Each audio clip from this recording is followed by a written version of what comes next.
for the sub.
and welcome to Good Morning RPG. My name is Leia. This is Matt, and I have so many questions. Chemmel, tell me everything. Hello, friends. Hello, friends. There's a lot of friends in the chat today. Hello.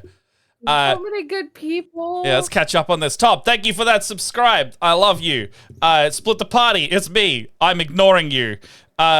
Chemmel, hello. Talera, sneaky work listen, hello. Samgen, also sneaky side work listen on the side screen. NATO, I love you. Sorcerer Sundries, I can see you. Me! Acid! Is there. Sorry for the yelling. Mind Goblin, I see in here. Hello, hello, hello. All right, we are caught up. I say that. Hi, everybody. Yeah. I missed you all. Yeah, you've been away for a little bit. Yeah, I know. I've been. You left me alone with the stream. I left you because I have a girlfriend in another state, and I wanted to hang out with her and her family. So. That's fair. I got nothing. I got no retort there because I'm like, no, you should do that. You should go see your loved ones and their family and have. Yeah, go do that. That sounds great. That sounds fantastic. I have a full-time Jess at home now. I made Matt compliment himself. They sure fucking did. Yeah, they kept redeeming compliments, and I couldn't. I had to do it to myself. You need to say nice things about yourself. Yeah, I hated it. It sucked. Sounds like a nightmare. Don't worry. Everyone in the chat today can, they could drop a lore drop or a compliment thing and then request in the little text channel. It's like you want to specify anything. I'm not saying they should or shouldn't, but they could say that Leia has to do theirs on their own. I will leave. I will just log off. No, but then we have to start again because that means you would never. I'm not coming back. You never come back to the stream. You never come back. Leia quits the show because she couldn't compliment us. Oh no, there's 2 lots already in there. We should really raise that price. No, stop it! We should raise the price of the compliments. We're getting abused with niceties. I was gonna say I saw the music Leia was listening to because I tried to join the VC before I realized it was a stream VC, and I couldn't. Their music taste is phenomenal. If you want, I understand the noise I heard now. Oh, okay. You know how I was like, I heard that Discord noise where it was like join and then stop join. Oh, it was like it's because he's trying to join, and it's because unless you have a specific role in here, okay, you can't join this specific channel for the exact reason of I want to stop people like my brother just jumping in the stream while we're streaming going bubba booey, bubba booey, bubba booey and leaving. Like, I don't want that to happen. So thanks to the compliment bomb, there is a whole channel in the Fates group Discord where people can throw compliments at the recipient is not allowed to shun or argue with it. Oh my goodness. I would say the feelin' cute area of our Discord would have a similar function. Before you guys start, I'm going to jump in and say you're both looking wonderful and cute today. Look at you two. Oh, thank you, Chemmel. Time to yell. But low-key, Chemmel, if you want me to share my playlist with you, it's called Fight the Patriarchy. It's pretty badass. Just saying. Talk about your painting spills. Talk about your painting spills. I've spilled a lot of stuff. In fact, were you around, Leia, when I exploded? It wasn't on stream, but were you there when I was playing with my speed paints, or did I message you that? And then I completely exploded one into the direction of my tech. Nope. Okay, well, my keyboard's covered in fucking brass paint a little bit, and Jess was sitting on the floor the other day, and she goes, "You have paint on your back wall," and I went, yes, I do. I'm aware. I'm aware of that. I had to go down here and I'm like, yes, there are 3 flecks of bronze speed paint on my wall now because I was holding it and it was like clogged, and I put a pin in it and tried to unclog it, but I think it just pushed it down. So when I tried to squeeze it to come back out, it reblocked itself, and I squeezed very hard. You never just push the blockage down into well, the thing. I did. Never do that. It was 1 in the morning, and I did that. It's a scooping. You gotta like stick it in and scoop it out. It was 1 in the morning, and I sure did do that. And it went bang, and it went all over. You want to see what my wet palette looks like? Now it's got a giant fucking brass blob right here. And I can't use the sponge anymore. If it makes you feel any better at all, there is blood for the blood gods splattered all over the pad section of my laptop, like the area where your wrist or like your hands rest. Oh yeah, I guess. Because I am a splatter, like I use a lot of splatter. Because that's the motion of it, right? Blood for the blood. Yeah, like so I've got this little short brush. It's great for like flex. Great for flex. And now it's all over my laptop. It's it's all over everywhere. Look at this. I'm a mess. I am a messy person. You are.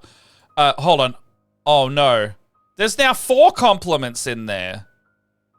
Oh no. So we have to compliment each other for like a while. Shit. Oh, and then we have to compliment our painting skills. Okay. Do we have to talk about our painting skills or the other person's painting skills? Can I compliment Matt's painting skills? I'll let them decide. I made Matt compliment himself. Okay, I've seen that. The Leia. Okay, so Leia, it sounds like, and I know this. Your music taste is fucking fantastic. You got some esoteric shit in your playlists, and I vibe that because I think that's good stuff. And big old sip of water for that. There's 2 options. Where the fuck is the rest of my coffee? Why did I put that? Fighting my 2 playlist options, or no, I actually have now 3 because I finally put my witchy one together. So it's like, do you want to listen to Viking chants? Do you want to listen to how much bullshit it is to be a woman? Or do you want to listen to how to fight the government? I like a few of those. I like all of those. Those are the 3. Those are the only things I listen to. I've had a moment where I got interrupted while I was setting up the stream, and I think there's about 1/3 of a coffee somewhere in the house, and I don't know where it is because I thought it was on my desk.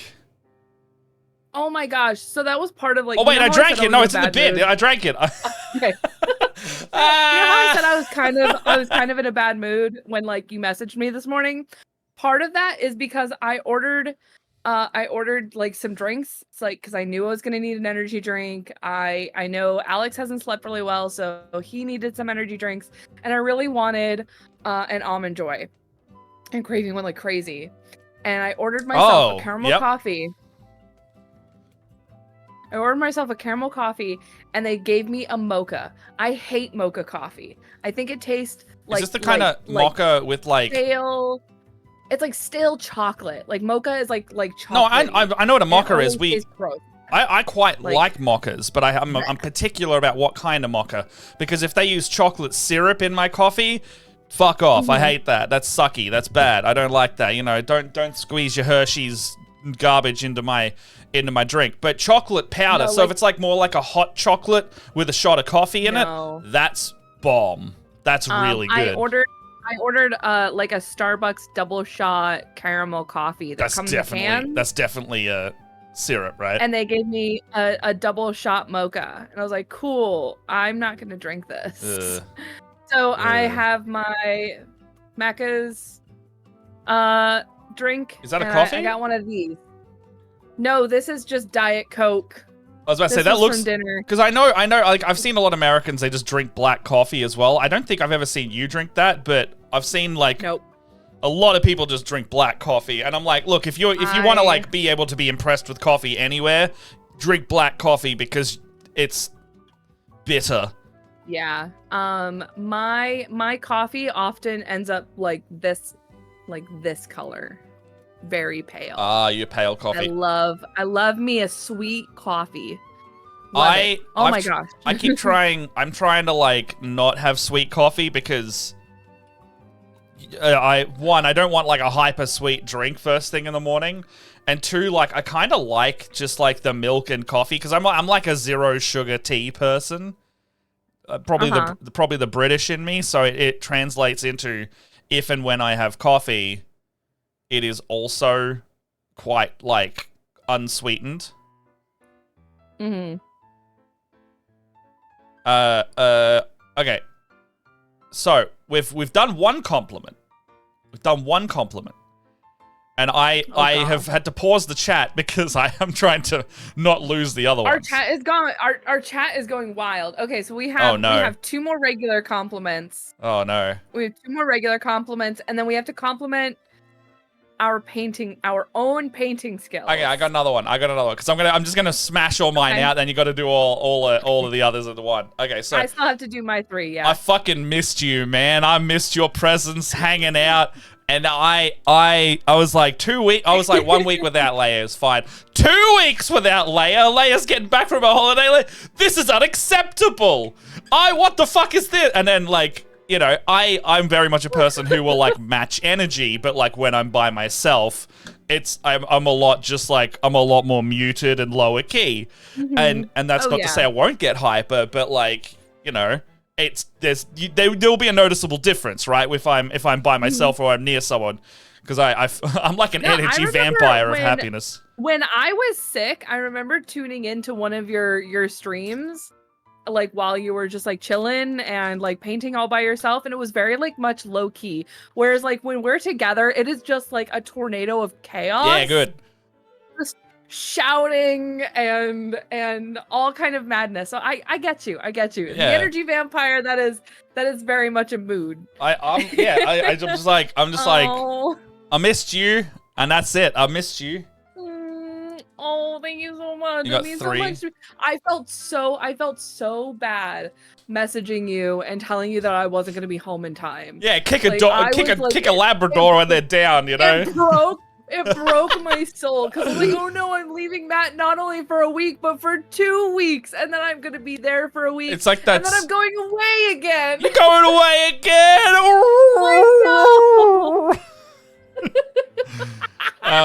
It's like that. Oh God, what have I done? I broke. Hold on. My windows are very particular today. You broke I'm sorry. it. It's fine. I haven't even touched this bullshit over here. No, I have. I literally started like fiddling with the Polaroids I took in Perth. Also, speaking of, here's George.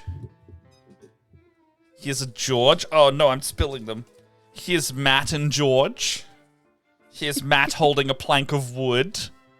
I've got lots more. Here's Matt hanging out with AJ and it's supposed to be Josh the Pirate in there and NATO, but the camera wasn't wide enough, so enjoy just Matt and AJ. And then here's Josh and AJ. And then here's NATO trying to take a selfie as well, but the camera blew out on his white as fuck skin. And so it made it look like nighttime. And then here's Matt doing the same thing, but he's slightly less pale. Mind Goblin just says this feels like compliment procrastination. Oh yeah, I need to catch up on the chat. My God.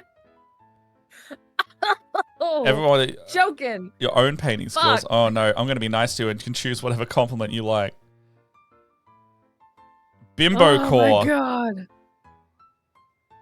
Yep. Ooh. Hot chocolate with a dash of caramel syrup sounds pretty nice. Not salted caramel. I'm not about the salted caramel. A flat white. Yeah, people get really confused when you ask for a flat white over where you are. I have no idea what a flat white is. Sorry. A flat white's just a latte, right? It's just milk and coffee.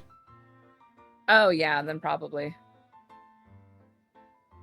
Started drinking dirty chais. That sounds pretty good. I am an Earl Grey. I am an English breakfast fucking you give like jam Earl and cream Grey, and scone eating.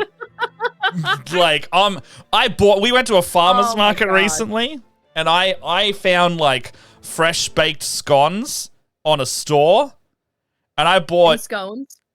Whatever your jam is. I don't stipulate your vase vase bullshit. I'm just joshing. I bought a bunch of scones, and I bought some cream and some jam, and I had 2 there, and then I bought another 4, and I have frozen them since, and they are fantastic.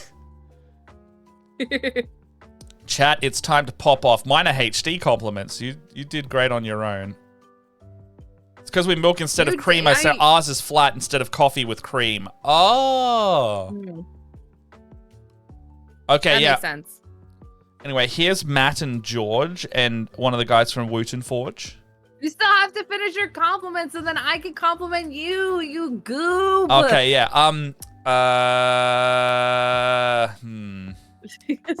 Oh no, you have to say one more nice thing about you. Yeah, I'm just running dry on saying nice things about you. Tapped me out later. Oh, 2 whole nice things. You know, I've completely tapped you out. It's hard enough for an ADHD person. Nice about your painting skills. Oh. Say something about your painting skills. I really like how my my grub Pokemon came out from last week. If you want to see that, here they are again. My Caterpies, my Wurmpools, my Weedles. I really like them. Oh, all the photos are taking the focus. Go away. Go away. Or the camera will just never focus. Wait, hold on. Did the stream pause for it's you still as going. well? Is it still going? Yeah, it's still there. Yeah, no, we're good. Now I'm watching myself looking stupidly at nothing. Okay. All right, just making sure because mine froze. So that's fair. I'm gonna refresh my page. If you're trying to join the Discord, Cole, stop it. I can hear the fucking noise. Stop doing it. Stop it.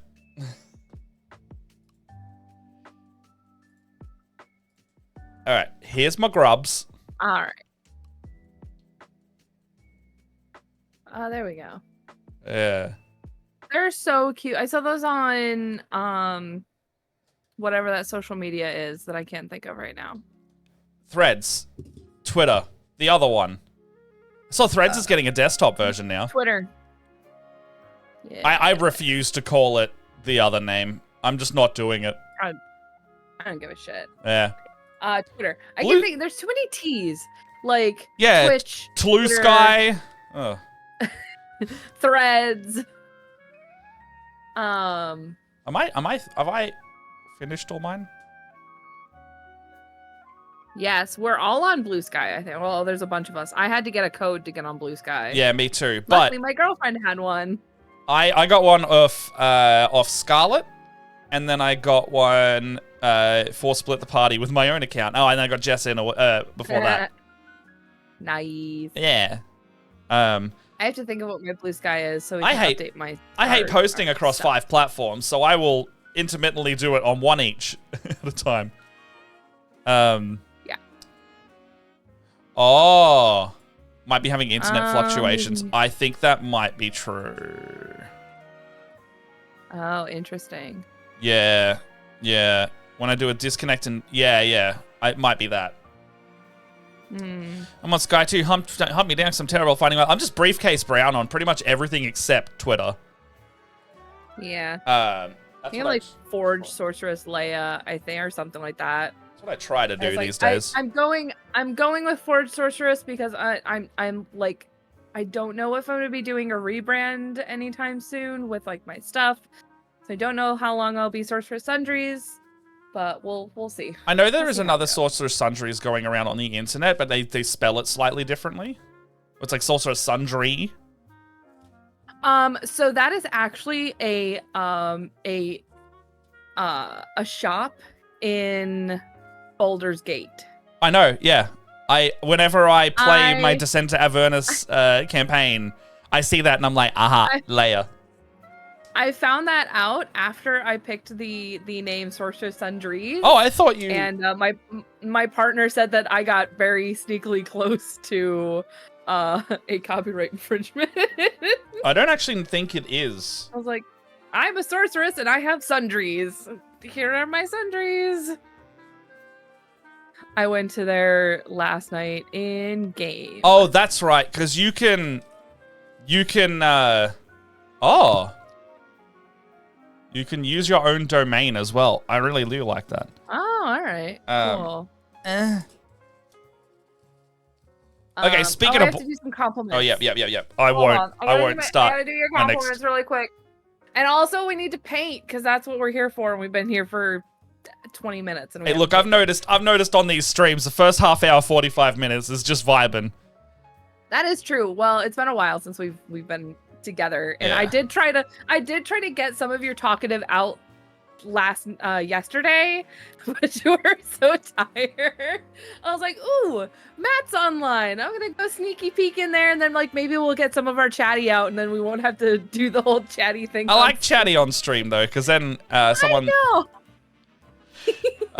Oh no, I was so tired. So you were so dead. Yeah, dead. I was staying up till 2 a.m. waiting for the Destiny showcase to come on, and then Leia pops in. She's like, "What are you guys doing?" And I'm like, It was basically me talking to Jess the entire time because we were just dead to the world. Entirely true. I was also playing. Hey guys, how are you? I was trying to play some I miss you guys Chaos so much. Gate. So, Matt. Yeah. I love your energy. I love that I was having a super shitty day, and then I got on here, and it's just like it all just like melted away. And all just like none of it mattered because I was hanging out with my bestie. Yeah. I'm gonna keep this around. I think you're super talented, and I have been keeping a sneaky peek eye on some of the stuff that you've done while I was gone, and I just think that your little grubs are so cute. They're so cute. And they're just so sweet, so cute, and you're a really great painter, and just like a really great friend. I'm burnt out. I don't know what to say. It's fine. It's hard doing more than one, right? In a row, yeah. It's hard. It's not easy. And you're like, oh, you couldn't do more than two. It's like, yeah, you've done one, motherfucker. All right. I'm gonna real quick. I appreciate the fact that we are friends enough that you have come to me and confided in certain things. And I think that is very special for our friendship. And I appreciate you like whole bunches. And it meant a lot that you confided in me. And, you know, I just wish we weren't like countries away. I hate it. Yeah. Yeah. Thank you. You're welcome. Part of the fun of the stream. Oh, I was going to wait to join you last night. Hey. You didn't miss too much. It was us grumbling that the showcase didn't come on at the time that we thought. Oh, ad breaks in progress. I've started just like talking about random stuff when the ad breaks are on, so no one really misses anything. So I've just started mumbling and just filling the space for the next 1 minute and 18 seconds. And so I can't see when the ads are, so I'm relying on you. It's right now, baby. You know, it's 1 minute and 7 and 6 and 5 seconds left. So welcome to the... As soon as you said the word ad break, it hit me like a bonk stick. Well, if you are subscribed, thank you and welcome. Did you know that we have other things around here? Let's just get the things out of the way because people are already doing ads. Otherwise, that's not the right command. Did you know that we have a sponsor called Wooten Forge? They have tabletop gaming accessories, blah, blah, blah. They make really cool stuff. On Zephyr Storm, Axel had one, like, the other day. And they were, like, holding up. And we were like, they didn't send that to Axel. Axel just had one, like, on hand. And they were like, they're really fucking good. Cool. So, that's real cool. We also have the Zephyr Storm code if you want to pick up some really good stuff for yourself. I would recommend the Dice Keeper because it holds not only 3 dice sets in there, but a mini as well. And you can use the reverse side of the case as a dice box. 10% off your order, Zephyr Storm. code at checkout, and we get a little kickback as the channel for that. We really appreciate it if you do it. Help support us because Chapter 5 is coming, and we're probably going to do a big Patreon push for that one because we need to recoup some cost on the back end. That one was expensive if you've seen the photos going around on Twitter. So freaking good. Yeah. Oh my gosh, that stained glass. That was fucking amazing. Yeah. So good. If you like that stuff, head over to Patreon or Ko-fi or any of that stuff, and help us make those shows because that was one of the first shoots we've ever not been out of pocket for.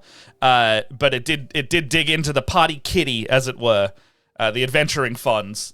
And yeah, would really appreciate it if there's anything there. You don't have to, but it all goes towards making that cool stuff and hopefully turning this into, we pay ourselves from time to time or pay our editors because right now we are paying for the shows, but not ourselves. And over on Patreon, there is I definitely should. Over on Patreon, we've got a show coming out twice a month. It's our only audio-only show.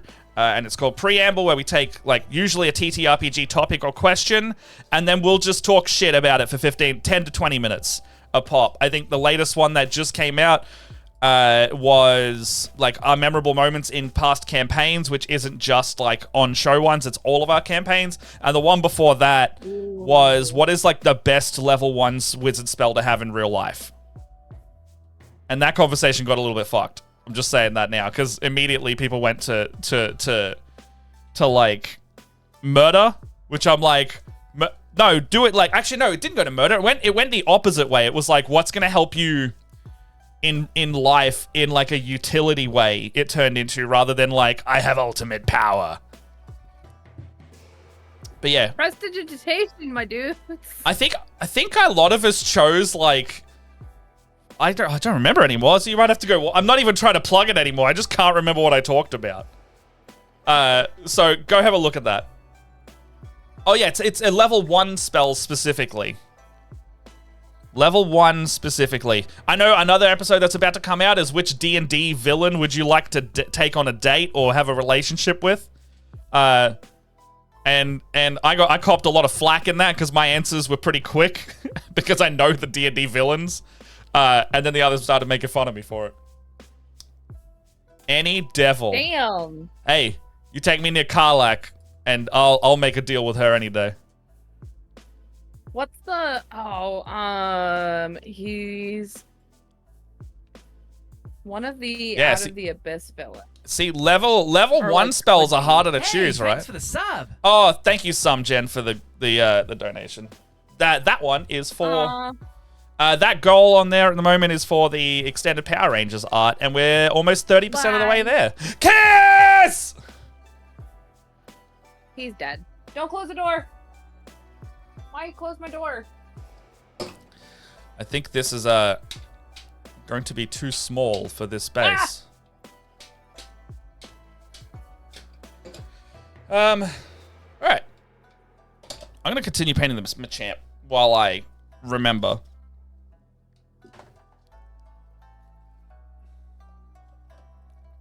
Space Wolves Grey. What else was happening? So, yeah, mending as a cantrip, right? I without pulling up a list of spells, it was really hard to answer this question. But I think some of the spells that were up there were minor illusions, a cantrip. I know cantrips really well. Featherfall, yeah, but how often are you jumping off shit? You know? Featherfall is first. Wait, is it cantrip or first level? First level. All right, so Featherfall is a first level spell. Exactly. Featherfall is... If you had Featherfall a lot more... yeah, but once you're done jumping off whatever you want, then what? You're just back to regular life. I don't think I would do... I don't think I would do that one. Why are you guys jumping off shit? Because if they're saying if they had Featherfall, they would go out of their way to jump off things to cast Featherfall. But then you're creating a solution to a problem that doesn't exist. Thank you, Ash. Oh no, that's Tom. Thank you, Tom, to giving it to one of our casts, Ash. Woo! I'm just gonna make I am. Don't mind me. So, I know I promised I was gonna do Lilith. I promise Lilith is coming. She's done being printed. Oh, you got the big legs, Karlak. I do a lot of jumping in Baldur's Gate 3. My Karlak has an Eagle Wildheart Barbarian, and it's hysterical. I made my Karlak a Wild Magic Barbarian. So whenever she rages, she just like explodes with magic, and I love the randomized effect you get because sometimes it hurts my party and sometimes it doesn't. So I have to rage not near them because I never know what's going to happen. However, even without the jump bonuses, she still jumps like a fucking tank and a champion at that. Like, it is large, the amount of distance she can cover. Silent Image, Featherfall's better. No more cleaning for me. Give us the money, Leia. No, give us the horny Leia. What? Horny Leia? NATO says give us the horny Leia. As in, all the time, Matt. Oh, I understand that. If I had a work call, if you discuss panel, I have not discussed pack panels yet. Actually, that was on my list of things I should do. I don't know how public the information for PAX is, so just don't share it around when we do say it. Lilith is coming. She is... I finished printing her. Anybody who's been on my socials has seen that I have, like, absolutely, like, fruit the fact that she is finished printing. My partner did such an amazing job. She's so perfect. Like, I could not have asked for a more perfect print. Like, all of the sprue lines are, like, super minimal. She's gorgeous. I am not going to have enough room to do all of these freaking tiles, which I'm very upset about. I didn't want to have to split this batch up. I just wanted to... Oh, you don't know what? Don't mind me talking to myself. That's all good. So, Lilith is coming. She's actually in a box behind me in pieces at the moment. Because I do not want to build her all at once. Because she's massive. It's going to be kind of like, for anybody who was around during some of our early show stuff, who saw Cassandra, she is going to be, I think, larger than Cassandra. Damn. Who was massive. So it's definitely going to be a process. I was telling Matt off screen that I think she's going to be, like, if not all of September and October piece. That's going to be fun, Yeah. Though. Oh my god, it's going to be so cool. Yeah. Talera, if you're in the chat, sound off, because I'll talk about PAX.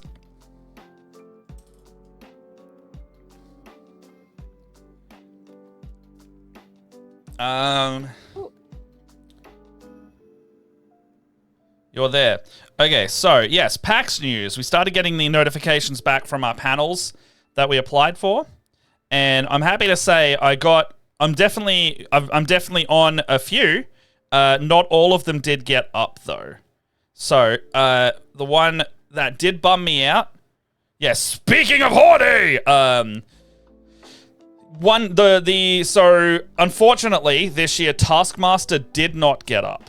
I was a bit bummed out about that one, a little bit sad, but I am not surprised. Like, thinking about it more, I'm less surprised it didn't get up, possibly because of the copyright factor, because the Australian show was not out at the time the other one got approved, and it was coincidence, but this time, you know, PAX could be avoiding, you know, Channel 10 or whatever coming after them. Yeah, I wonder if it is, because last year, the Taskmaster panel, like, filled up the room. So we were sitting there going, like, why did that get rejected? It did so well, but, like, we're like, it's probably another factor here we're not thinking about.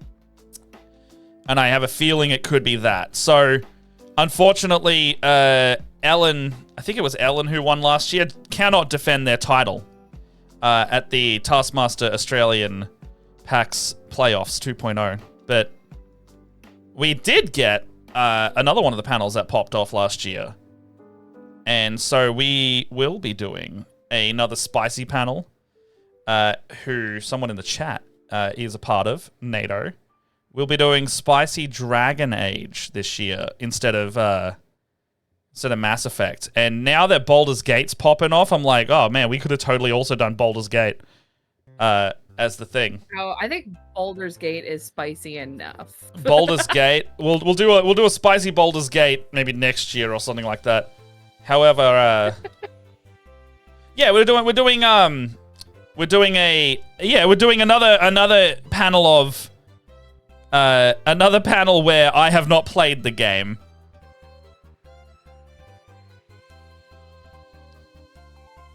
Whereas if we did a Baldur's Gate panel, I actually have played the ever-living shit out of Baldur's Gate.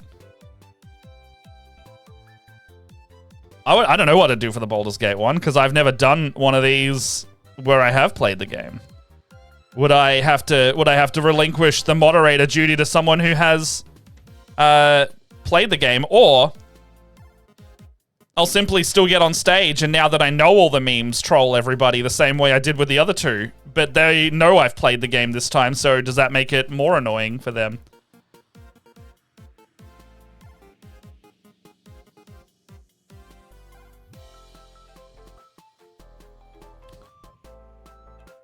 What else got up? So there's one we haven't got a word back from yet, actually. We haven't got, we haven't heard back from our Dungeon Masters and Dragons one. And that's the one that we've had for like 5 years in a row. So we're wondering if it just they just haven't gotten to it yet. But we haven't heard an approved or a reject yet.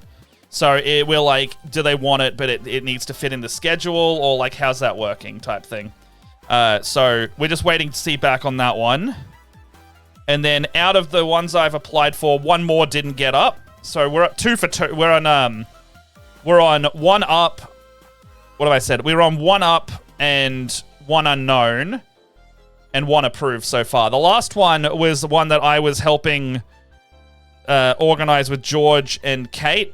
And I unfortunately got a rejection for that one as well. It's called TTRPG for Social Health, and we had a couple therapists and stuff coming to talk about the use of it in society. But that one unfortunately did not get up. Same as last year, but we're keeping an eye on the schedule just in case the same thing happens last year where it did in fact get up and there was a bit of a miscommunication error. God, what else is there? And then 2 that I got invited to did get up. So, Rob Hartley invited me to his DM roulette one, so I'll be on that with a bunch of other Aussies. And I can't remember how that panel went. I think we literally it's like a player meat grinder rotator kind of panel where we go and try to play the game, and then it's very deadly, so we die quickly and often. And then those are my faves. Yeah, and then another one that we're doing is a cursed D&D trivia panel. That if you know Paul Etten on Twitter, he pitched a cursed trivia panel, and then that one did get up, so I'll be on that one as well. And I don't have to organize a couple of these, so I'm quite happy about that. Yeah. But yeah, so I think right now I'm guaranteed on a total of 3 panels, and I'm waiting for the last one.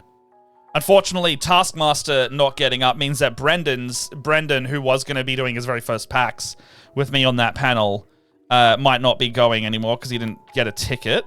And then, I mean, he might apply for a creator badge. I shouldn't say that. He might go and still do that, but he might not be coming to PAX at this point. And then George, if Dungeon Masters and Dragons gets up, George and I are on that one. And then George may come to PAX. I don't know if he's bought a ticket either. But I could imagine he might come anyway, because I know his partner likes PAX, and it's a fun thing to go to together.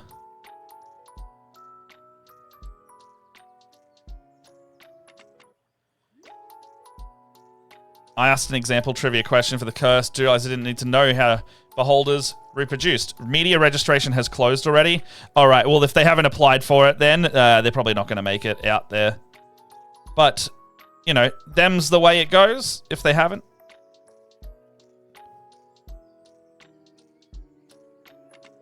I know there's a couple like Saturday badges and things you could apply for as you could simply just buy an attendee badge if they wanted to go. So, see how it goes.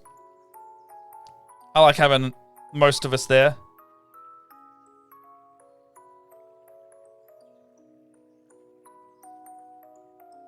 It's a fun time. Play some board game. Play some video game.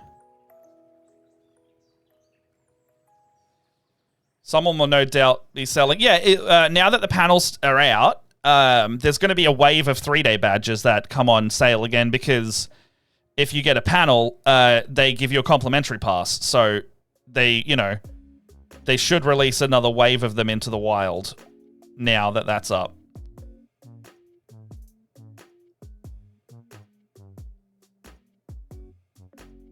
Oh, large flat panels are contrast paint's enemy for sure.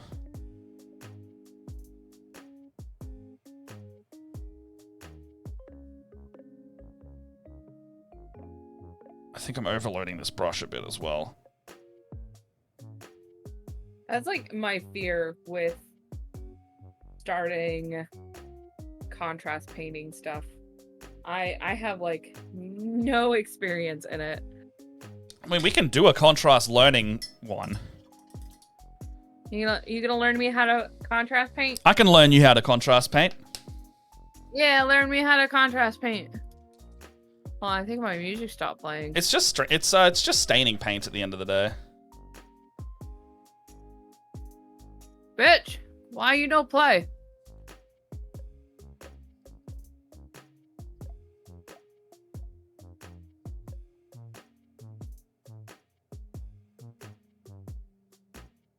I've also been seeing Games Workshop using contrast paints as like panel lining and shading paints pretty effectively, like some of the more advanced uses of it. And I was like, oh yeah, that's pretty good. They're definitely leaning. I've seen a lot more stuff leaning into the contrast paints. Yeah, a lot of their tutorials on YouTube use quite a lot of contrast, and I don't love it, but I understand why. It's because those tutorials are for beginners more than the level at which that we'd be looking for in a tutorial. Yeah. So I love me a tutorial, but I don't want to, you know, simply use a contrast paint every time.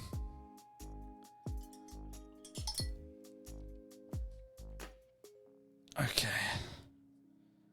Such a big model.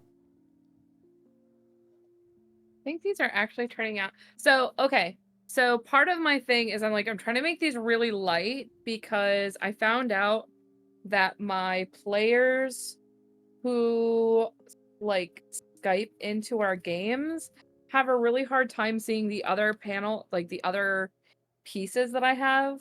Yeah. Like, cause I've got more of this, and I found out that like they're actually like way too dark.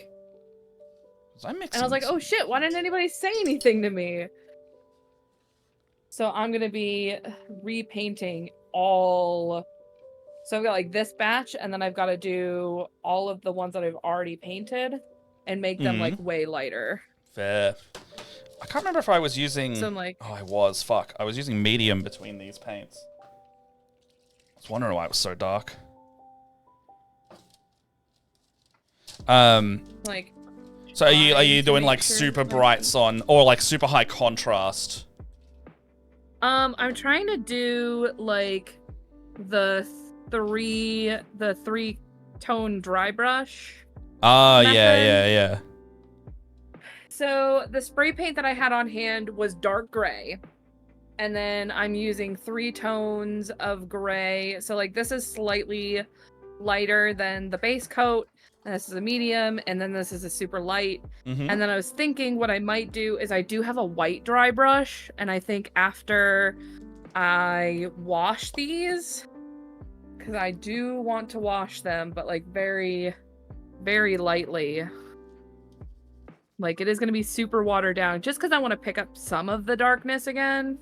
But, like, I feel like I need to make these, like, super, like, way lighter than they were before. Because, like, I don't know. It really bummed me out when I was like, oh, shit, I've been using these tiles for, like, big boss fights, and no one said that they couldn't see what was going on. No, I get you. And that's just, like... I don't know if I did it. I don't think I did it on stream. But, like, I went as far as, like, I had all of my players, like, do Hero Forge minis, and I painted them all up all nice, and then found out that the people who were playing online with us couldn't differentiate the color, like, the characters. So I did Zenithal highlight.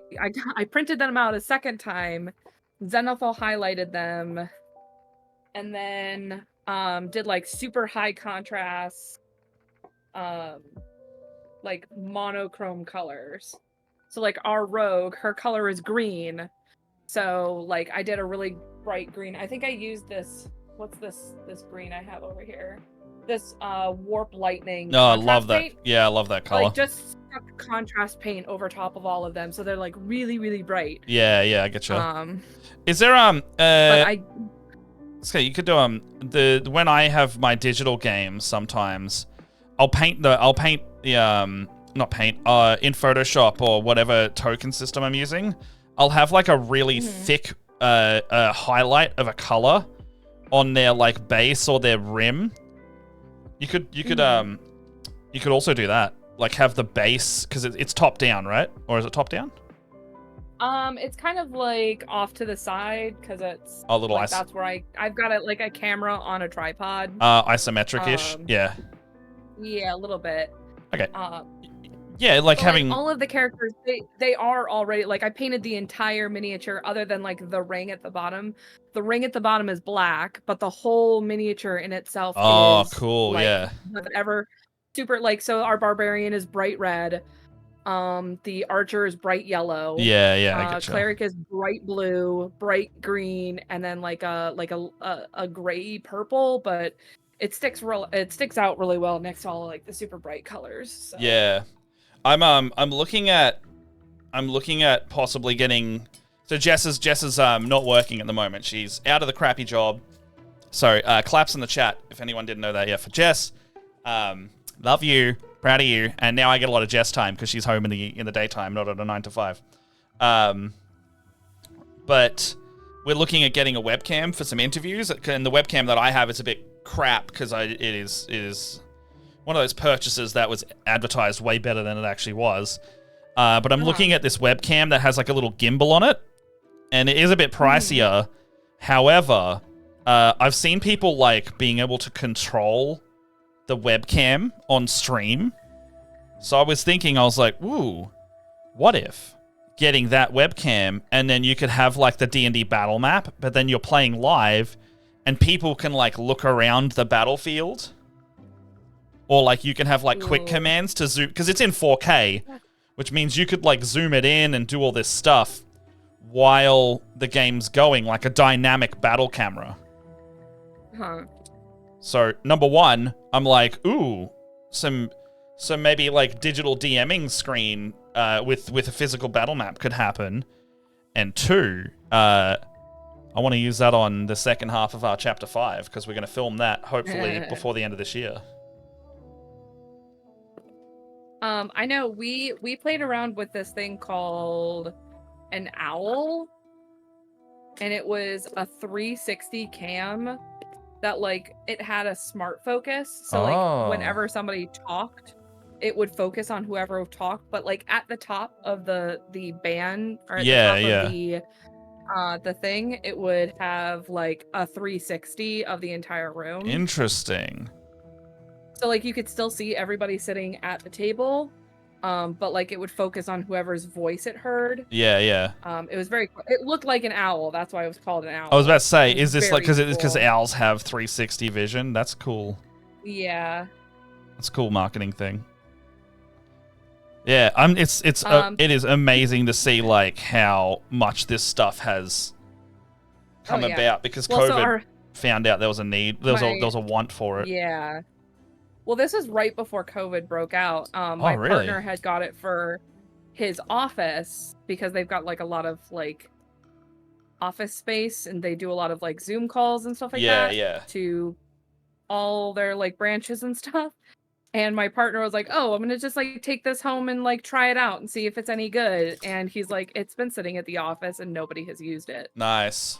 It's like an $800 camera, and we're like, yeah, we want that camera. I think this one's it's the Instalink 360 if you want to look at it, and this one is probably about $300 US if you want something that does a similar job, just not a 360 view.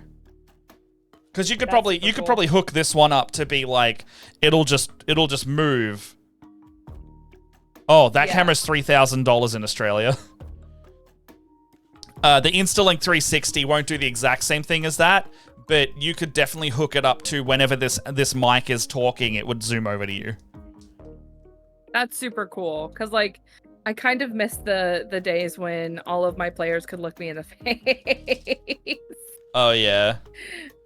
That's why I'm on like I'm very fortunate to have in my career bought multiple DSLR cameras, and then it has just naturally helped the content. Oh, thank you, Chebel. So that's been a thing. I just realized the alerts. Hey, thanks for the sub. I just realized the alerts weren't in the right spot, so I just turned those back on for you. Apologies if they haven't been showing up.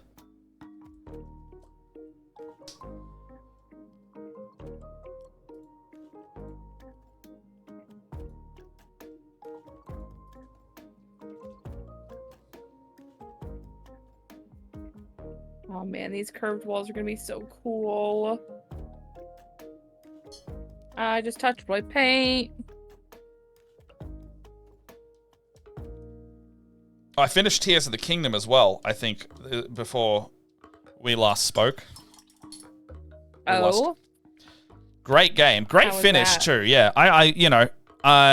Unexpected what ended up happening, but it makes sense given the rest of the context of the story. And there's big spoilers in there, so I will not say more than that. If you're looking to play it or gonna play it, yeah, it's good finish in that game. Felt earned and appropriate. That's good. There was one thing I wish they didn't do, but I won't spoil that either because that's just like, you know. I know you're not spoiling it for anybody in the chat, but it's like I have never played any of the Zelda games. I haven't either before this one and Breath. Like Breath was like I listened to my partners playing Breath. And I helped with like puzzles when I was just like hanging out watching them.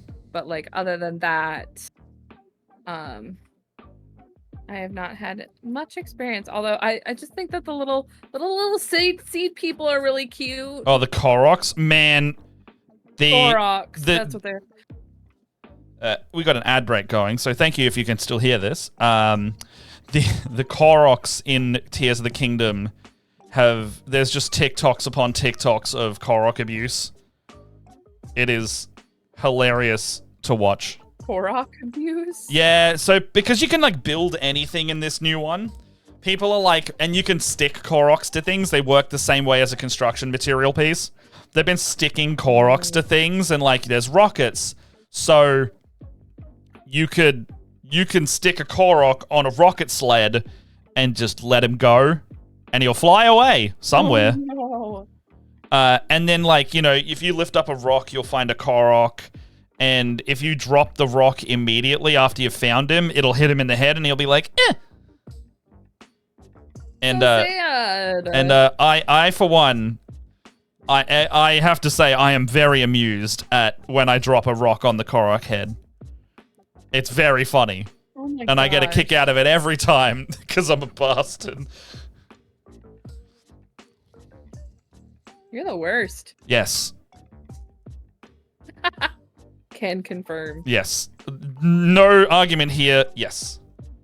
I don't know where to put stuff. I'm a firm believer in the mistreatment of Koroks for comedy. They don't have to be perfect. They're just walls. No one's gonna see them.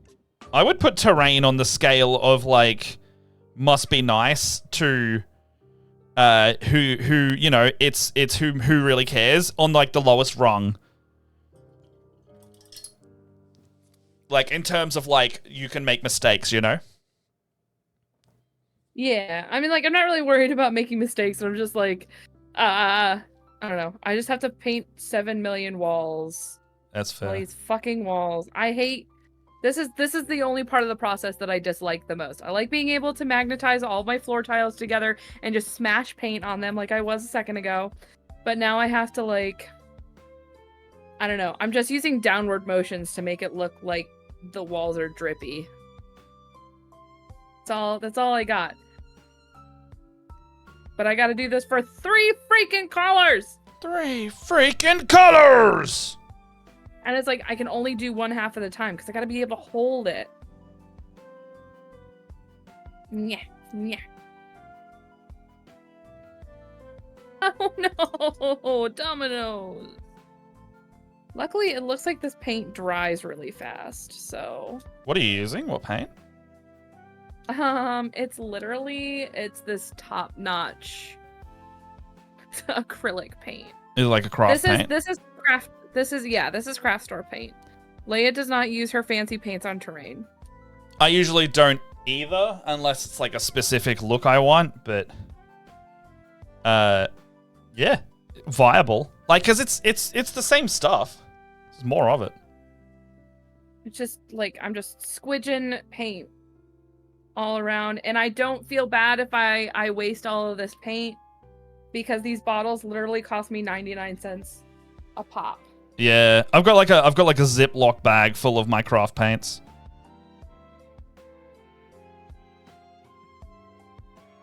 Hear that, y'all? You don't need fancy paints to paint fancy. I know V uses craft paint, right? Like V Muse. She does. Yeah. Yeah, like she's That's straight like up. all she uses. Just like straight up craft paint all the time. Yeah. That's why I think it's so funny when like people come. I used to have people come up to me all the time when I used to vend at conventions, and like, oh, I can do that, or like, there was this like, this couple that came up to our table, and the husband was like, "See, you could paint like that," and she was like, "I don't know how to make paint look that nice."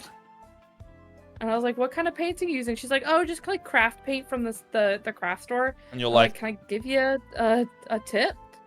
Water down your fucking paints." Yeah, it's like you don't need it to be straight out of the bottle. Craft store paint is like way more viscous than like regular paint. You just need to use the paint water type. That shit down. Yeah. Because it's fine. It's just you got to know how to work the paint, and then it's all the same otherwise. It's like if you're using acrylic, like if you're using oils, that's a different story. Don't use oils on your fucking miniatures. I've seen YouTubers use them, but they're always doing it on top of acrylic anyway, so it's like, do it. Well, that's madness. I don't mind it. I just don't want to do it myself, you know? It's like oil takes so long to dry. Yes, you're not going to get them done in a day. Like, I know, I guess I could see it on like if you were doing something really big. I'm sorry I'm not painting on camera. There's too much stuff on my desk. I got to paint with a really wide lens today because I am all over the show with how I'm holding it. I guess I could do that. Yeah, just paint wider. Widen my... Open that shit up, as they would say.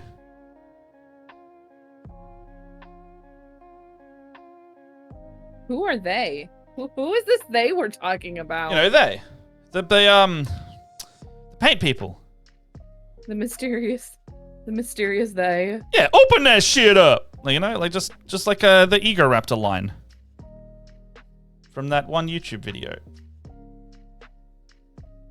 I know people who use stuff like glittered nail varnish to make treasure piles shine. You can use heaps of things. Is it bad to say that I want to learn high contrast paints because I'm scared of painting? And I like the idea that there's magic paint that can do work for me. Hey, you're watching me use the magic paint right now, so if you like the look of it, here you go.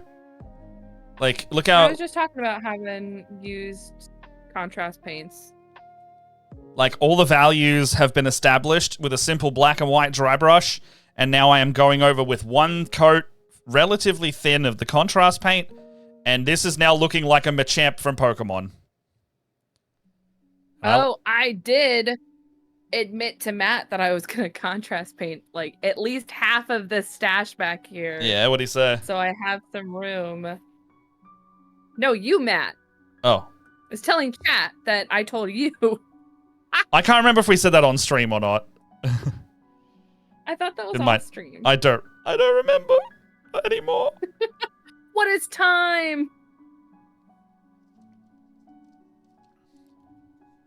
It's okay, I'm okay.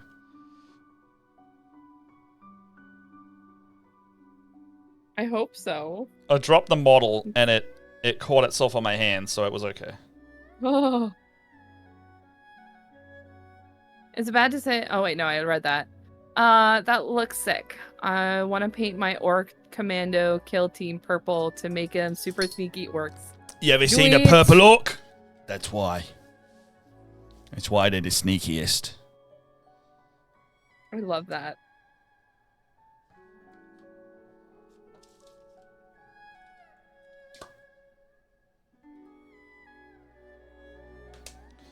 I don't like how these look yet, but I haven't finished, so it's okay. That's the other thing with painting. Oh god, oh god, oh god, oh god, oh god. Oh, cool. That's my problem right now is like I'm in the what is it? The color that I'm using is like very close to the base color, so I'm just like, I'm not doing anything. Why am I even doing this? Yeah. Like, it does make a difference. Why even bother? It does make a difference. It's gonna be okay. It's gonna be okay. It's just the first layer. It's gonna be okay. We're fine. We are not going to battle. We are just painting walls.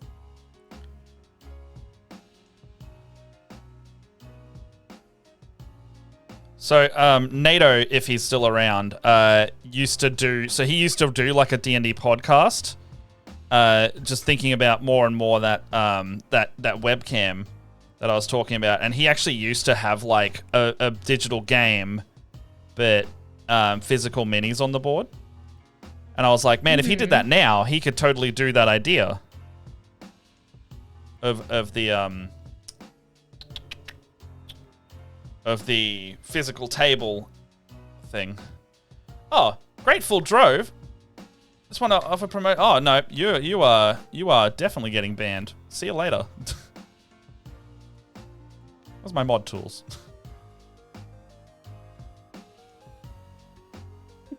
Where are my mod tools? Ban. Get out of here.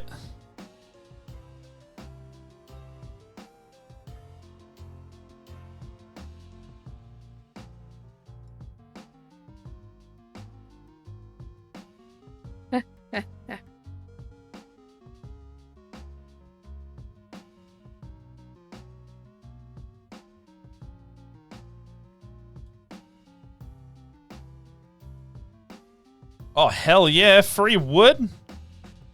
Don't you love some free wood? Temel, was that you that messaged me on Discord earlier, or did I just send my playlist to some fucking rando? I just want to confirm. Put names to names.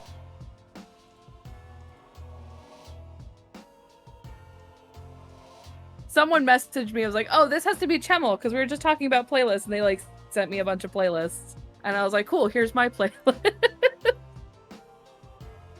It's just like, I was just thinking about that. Like, did I read the room correctly? Did I do that?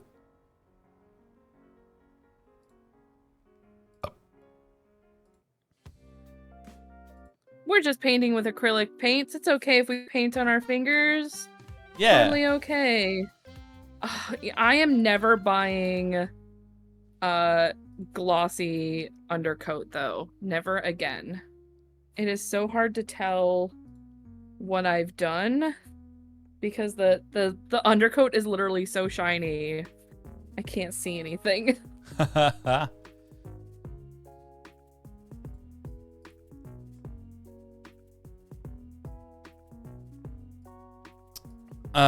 Okay.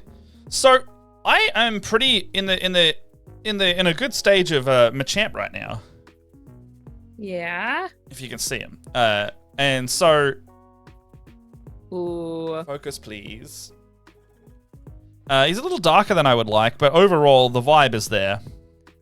I think yeah, I think the idea is definitely there.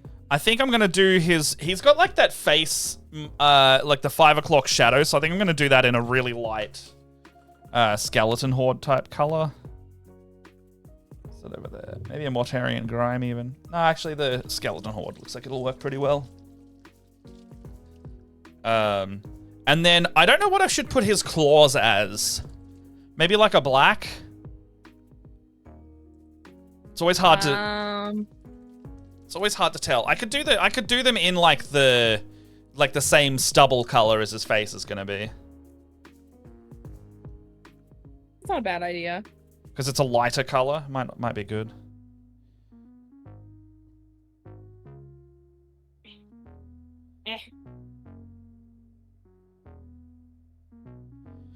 Yeah, I don't hate that.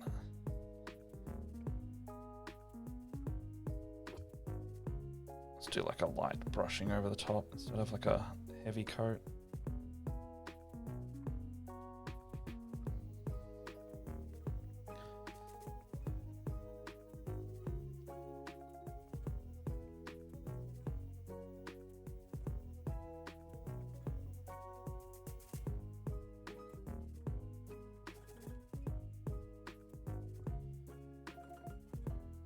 Oh, I think it needs to be a bit brighter.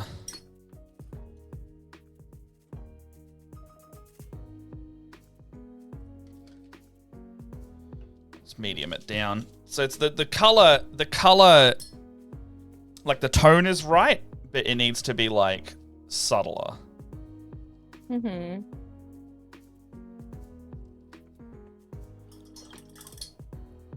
Almost like a really small tint. It's supposed to be like a bone color rather than like a sandy yellow.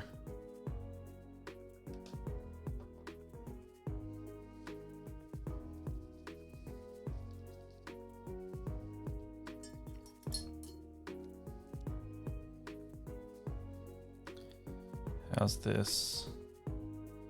Same thing but lighter? That's exactly what I want.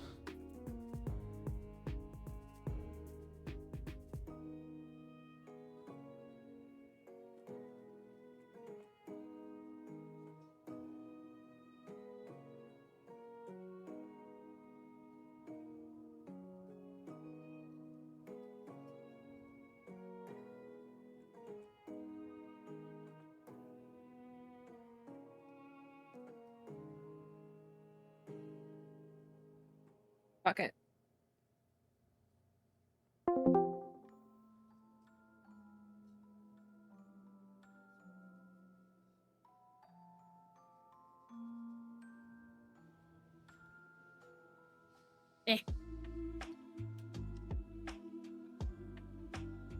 I'm gonna have a map moment. A map? Wait, hold on. Why have I been equated to a moment? I'm waiting for my paint to explode. Oh, very fair. I'm like squeezing it really hard and I'm like, this is gonna be bad. Yeah, you might. I think I am, because of these are just the walls. Oh my god, I made a huge mess. I am just going to dry brush. I'm not even gonna bother with the second tone. I'm just gonna dry brush the lighter tone over top of what I've already done, because like I brushed the second tone on and I don't really even know how much of a difference it made.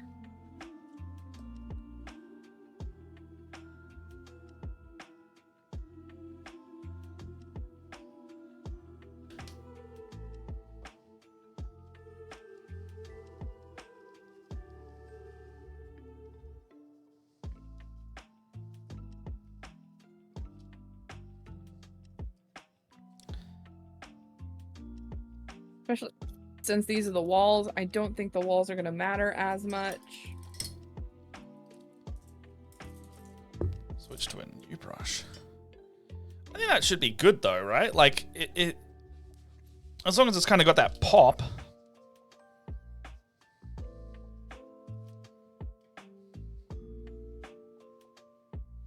I have no idea. Wait, are you talking about me or your stuff? Your paint or mine? Yours. I have no idea what's going on right yours. now. I think so. I think my goal is light enough tone that it will be not super like too dark. I think I'm onto something. I don't know. I don't know what I think. I think that I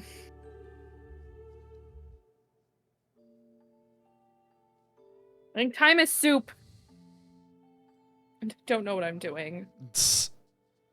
How did I'm supposed to be professional? Are you good? Are you good?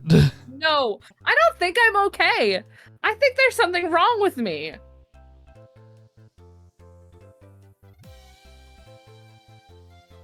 I think I've lost it. But that's implying I had something in the first place.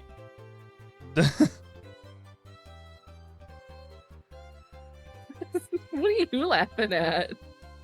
I don't disagree. Thanks, buddy. I knew you had my back. Yeah, I got your back.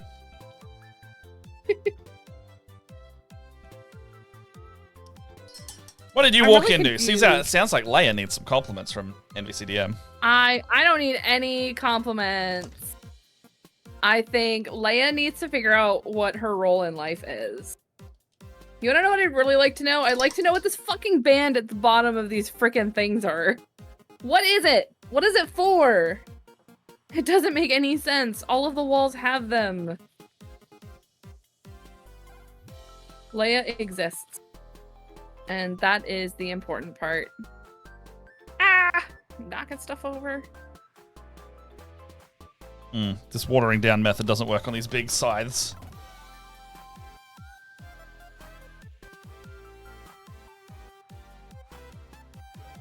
Yeah.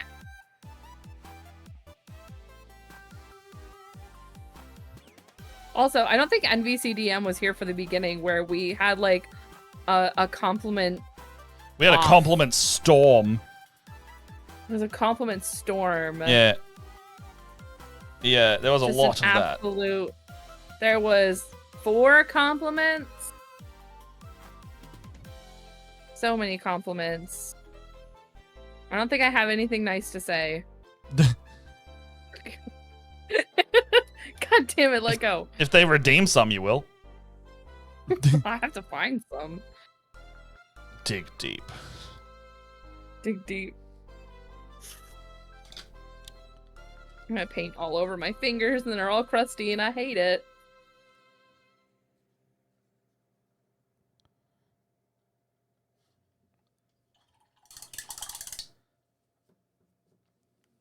Okay. I do like the downward motion because it does like make the stones look drippy and gross. Me gusta.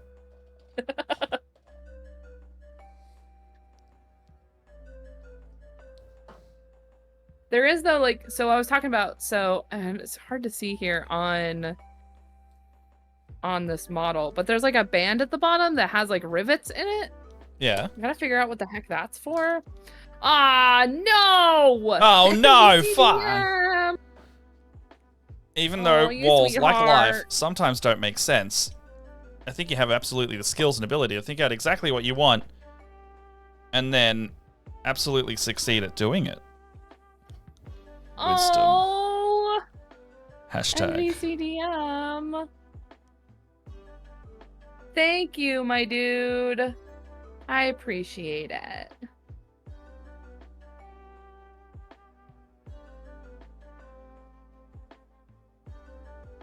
Do I still have to compliment somebody else? Walls, how do they work? Generally, they are the thing that divides us from other things.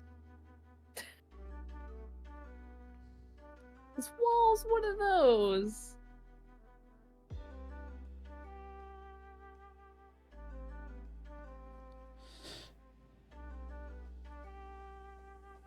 I'm making more of a mess by dropping these walls and just getting more paint all over this poor, sad, like, little mat I have. Oh. I think I need to get, like, a silicone mat. You've already got one. This is not silicone. This is, like, fabric. Yeah, he's more flesh. That's not the mat I was even... No. I definitely don't paint on him. You could. I could. I don't think he'd appreciate it very much. But yeah, see if he wants to.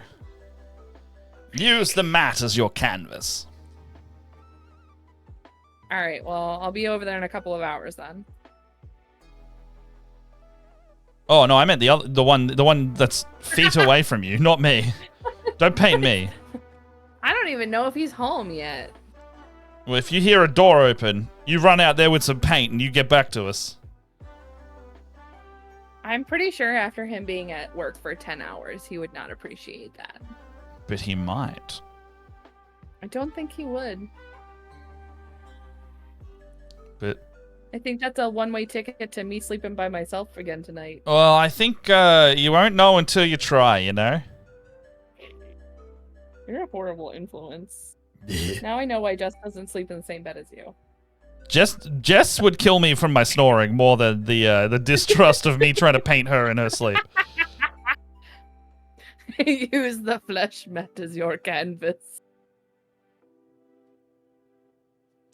This just got Also, Buffalo Bill. Also, don't knock sleeping in different beds till you try it, because I sure love not bumping into anybody while I'm sleeping. That shit is I hate it. the I hate best. it. I hate it. I hate it. I hate it. I hate it. I don't have to worry It's about the waking someone up by accident. Ah, amazing. It's the literal worst. Yeah, there you go. Chamel's on it. So what you're saying, Leia, is there's a chance, however small, that it'll be okay and he'll be fine with it. Because I like those odds. No, I don't think there is a chance. I think I might be sleeping alone tonight. Still not a bad thing in my books. That is easy for you to say as somebody who is not a cuddle bug. I still do the cuddle. I still do the cuddle part. Physical contact. I need to have physical contact in order to fall asleep. Yeah, we still do that. It's that at a certain point when we feel each other just falling asleep, someone goes, "All right, bye," and then it is time for no touch sleep. Once I feel that, it is I am digging in. Nah. The good sleeps. Snuggle in tighter. Nah, not for me. Well, I'm not asking to cuddle with you, so that's... Now I'm offended!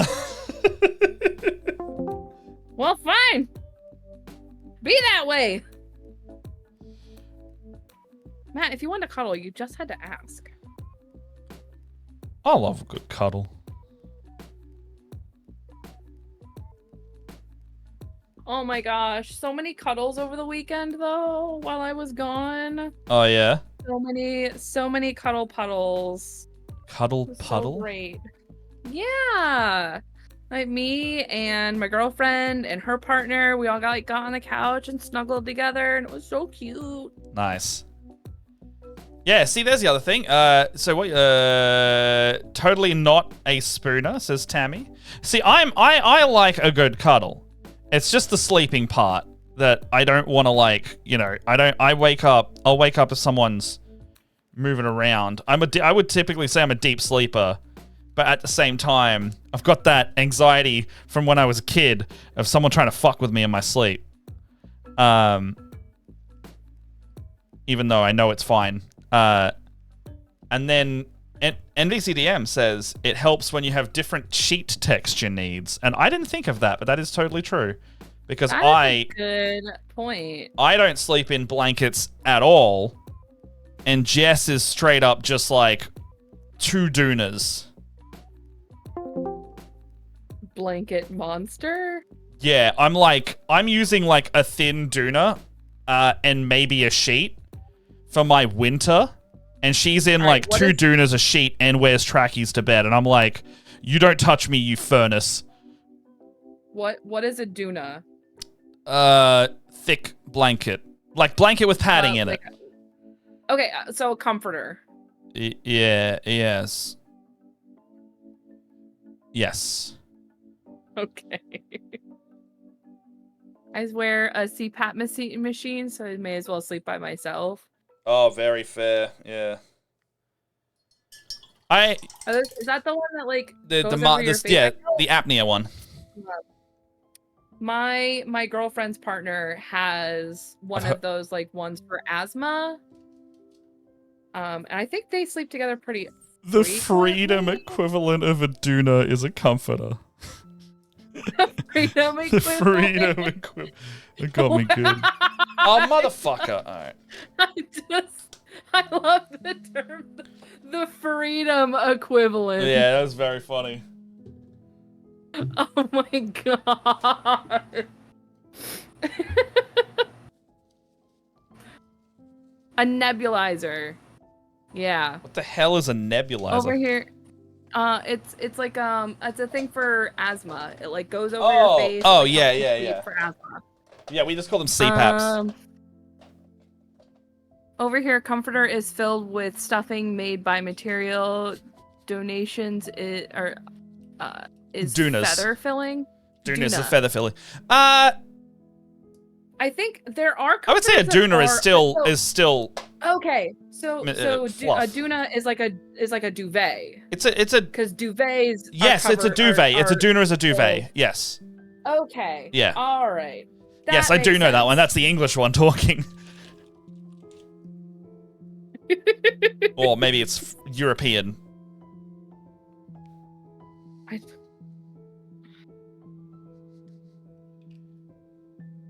It's the same thing. Same thing. Yeah. A Doona. Yeah, I'm picking up what you're putting down. Yeah.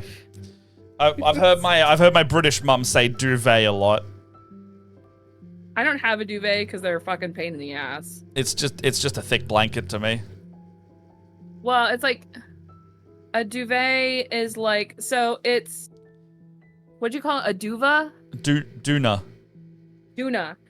So it's like a Doona. It is a D-O-O-N-A. very, it's like a thick blanket that's filled with some kind of foul feathering. And then you stick it in this ungodly sleeve. Yeah. That is very hard. Like, duvets have their own covers. So, like, you can take covers off. Oh, okay, so to, like, I have a duvet them. then. And Jess has a duvet and a Doona for her sleeping. Sure. I'm just guessing the context at this point. We call other blankets Doona too, but it's just meant to be feather fill. Yeah, we just call them like down sheets or whatever, you know? Yeah. Like they're all Doonas, effectively. Oh, what the fuck? They're all Doonas. Everything's a Doona. Back half of my drill just fell out of its handle.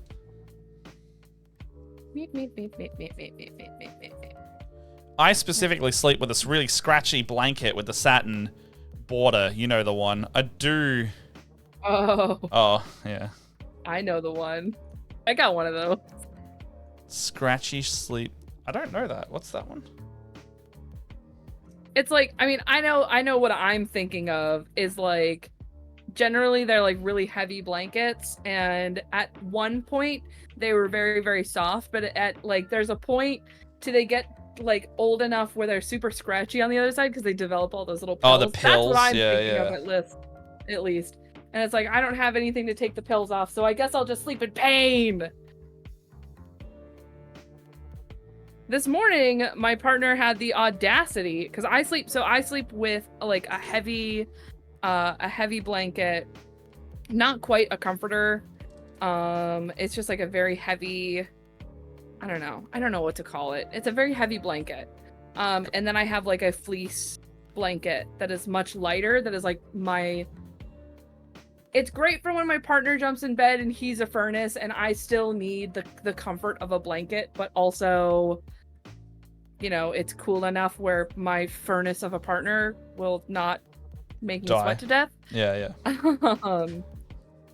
See, I'm a furnace, so I'm like, you give me thin blanket, and then that's how I yeah, Jenga. that's like that. We've got like a super thin blanket, so he doesn't overheat, and we don't overheat when we sleep together. Yeah. But he had the audacity to lay on top of that blanket with himself, and then his fucking weighted blanket. So of course now I can't wrestle any amount of blanket out from under him. I have just completely lost the blanket war. It's like, cool, I guess I'm gonna wake up because now I can't grab the blanket. Why you do this to me?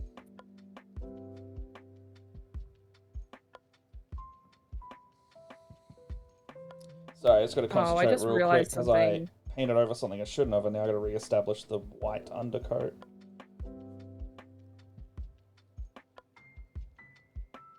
I just realized that I have to make my own wash again. Oh, yeah? Oh, yeah. Because you can't use... I mean, it's just medium, right? And water. It's just like water and paint.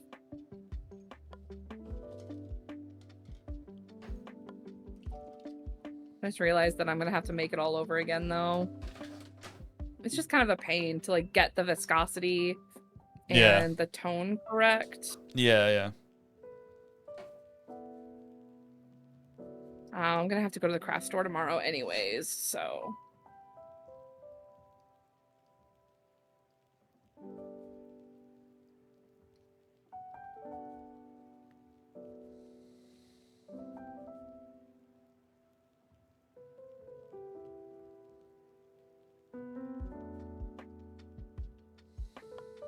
Bro, my wife's body is just this nuclear reactor, and she runs so hot.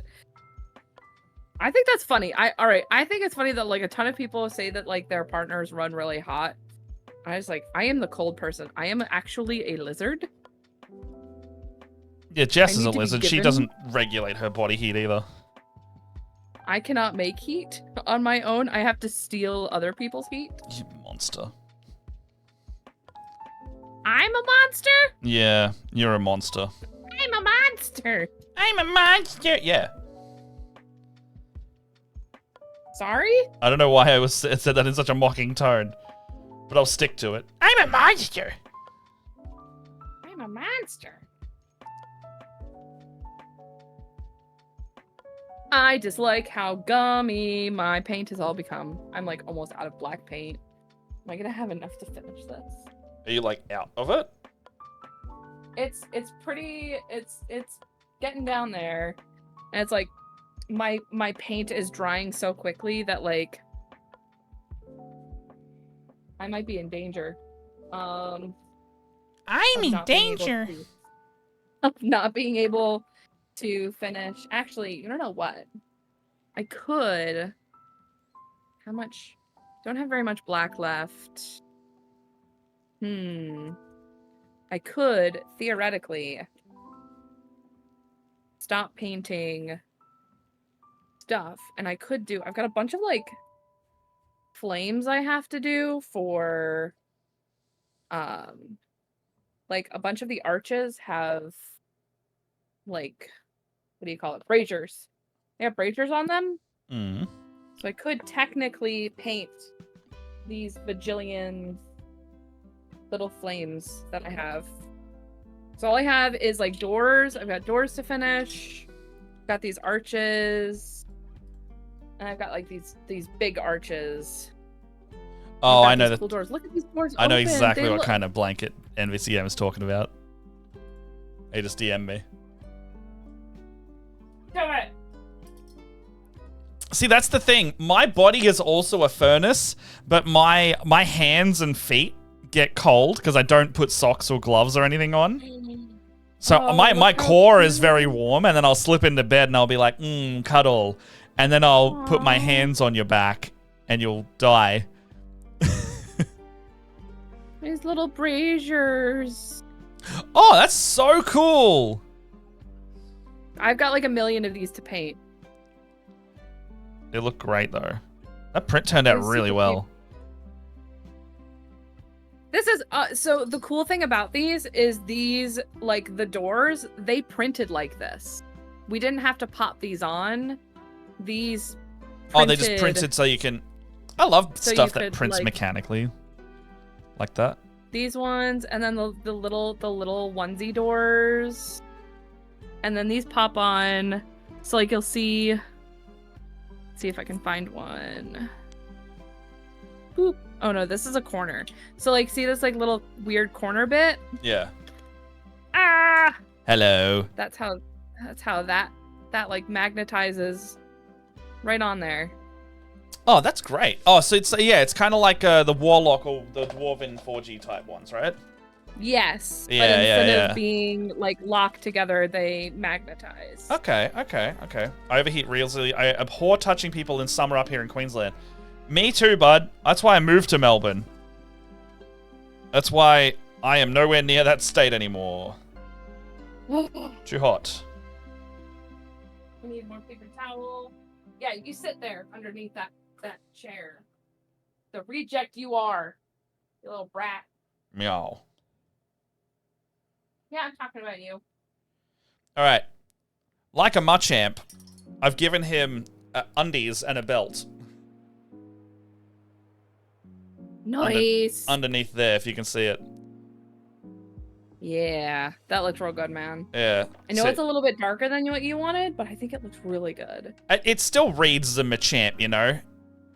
Yeah, for sure. I also, you know, when I'm done pending on my effort that I want to put into these things, I might go back and, like, do some striations on the carapace, like that little lines effect, brighter and brighter. And I can make it look more like the color I want with that. If I feel like it. This being a bigger model, I might do that. Mm-hmm.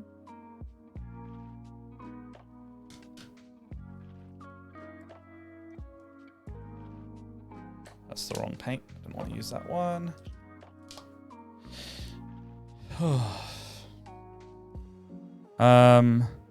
Someone said something that reminded me of something else earlier.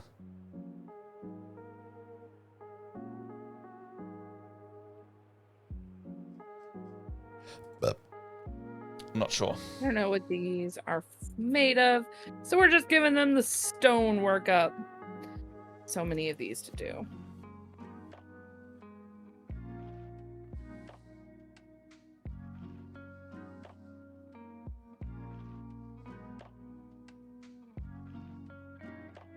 Hey, quit it! Daenerys! Stop it.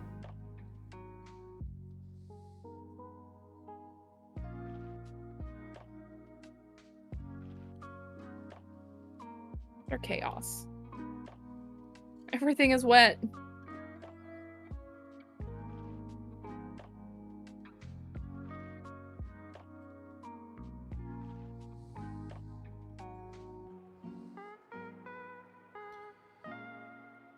Okay, so wait, have you played much? So you're playing Boulders, right?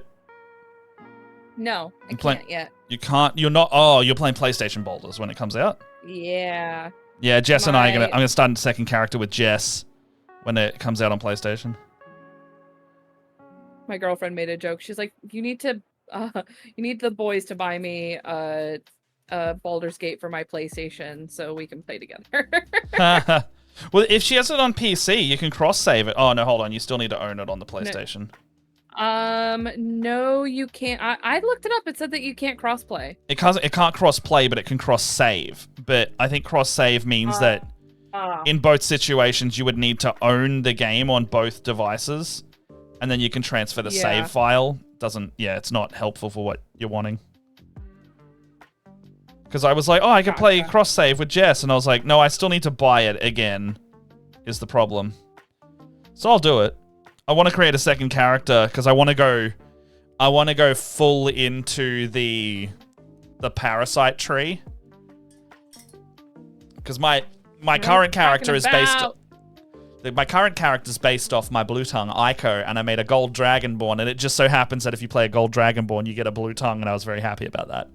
And I just hit level 5 as a cleric, which means you know that you are in full fuck mode when you can cast Spirit Guardians, and this game allows you to cast leveled spells as a bonus action, because I don't know if they didn't code it, but you can cast spells as a bonus action, and that straight up means that I can cast two, like a Spirit Guardians into a spiritual weapon and just go straight to fucktown on any enemy with a cleric. I've already, is it lame that I've already got the kind of character that I want to play picked out? No.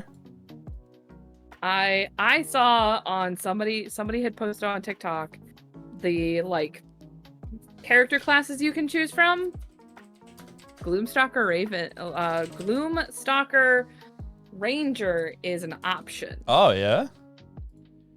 I love Gloomstalker I didn't know you could do Gloomstalkers in that. I saw somebody had like Gloomstalker on. It's like a subclass. Nice. I'm gonna be really sad if it's not available. Like I saw somebody going through, like, this is all the classes. Like, what do I want to play? I've never played D&D before, and I'm like, yeah. Gloomstalker. I love Gloomstalker. It just reminds me of my baby. Oh, that was... Why did I do that? Oh, dumb mistake. Amateur hour. I think I need to redo my overlay stuff because the text isn't showing up properly again, and I don't know why. Do I need to make us a new overlay since we're still using the Pride one?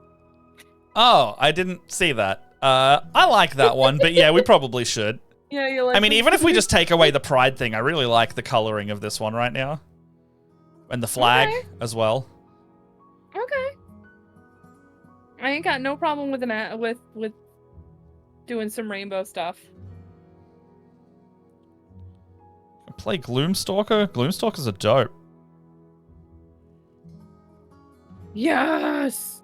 I think this guy's freaking done for now. Thank you for confirming my dreams. Cause like I'm telling you, I'm straight up gonna make Stegander. Like I'm so excited. I don't even care.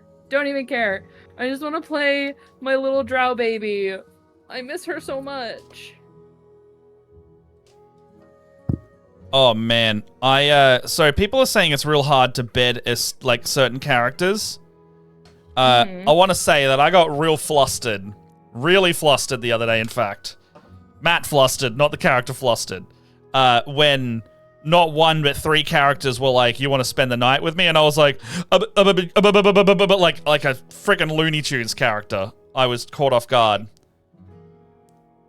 And then I chose flirting with everybody. And then I chose. Well, I'm not flirting with Gale because he's too easy. So I'm not about that.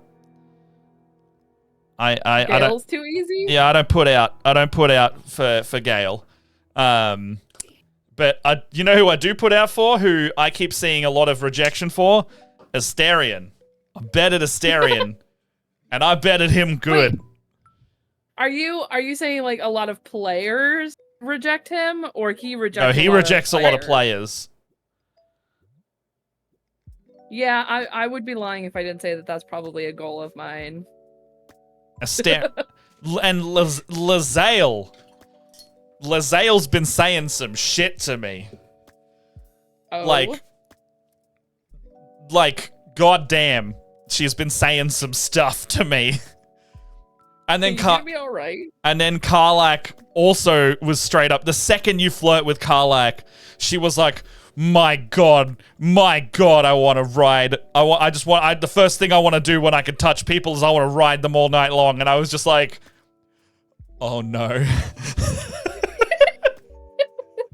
I've heard that Baldur's Gate is straight up made for horny people. Like, but there's so many jokes about D&D being like about flirting with your friends and shit. Like, yeah, absolutely. There's a you know, there's a horny element to the game. It's also non-committal flirting. You know, until it is committal. Well, that's where you talk about that outside of game at that point rather than in game. Oh, I thought you were talking about in Baldur's Gate. Oh, sorry, I meant like safety tools wise. No, in Baldur's Gate, in Baldur's Gate, technically I'm like with Lae'zel right now because she said some shit and Jess is like, you're really bloody conflicted about this, and I was like, yeah, they're all saying really nice things to me, and it's making me flustered. And she's like, I didn't think this game would do that. And I was like, yeah, well, it is. I'm into my video game. Karlach's a big lady. She can step on me. Sorry? I can't remember who it was. I saw this earlier today. Is somebody like had one of the other NPCs was like, hey, I know you have a thing with Asterion, but like I kind of like I want to like, I also want Slam. On. Yeah. I want also. And like the person went back to Asterion and Asterion is like, fucking who am I to stop you? And I'm like, what? I'm pretty sure certain characters are monog and certain characters don't care. Well, yes, but like I just was, I love that because like in Mass Effect, it's like if you fuck up, you are fucked. Yeah. That's a very monog game. This one I haven't run into it or looked it up because I don't want to spoil myself. But I know Halsane, the druid, is a slut. Like, so I'm like, I'll go to Halsane when if I annoy anybody else, and if I strike out with everyone, I'll go to Halsane because Halsane is at least higher on my list than Gale. I think it might be Halsane. Halsane is like, apparently Halsane's just like, I'll see, like he's like Zap Brannigan. He's like, I'll see you later, type thing. Oh my god. Oh wow, I have not run into that yet. I think Halsane's the one that you can fuck while they're wild shaped or something though, and that's where that article came from.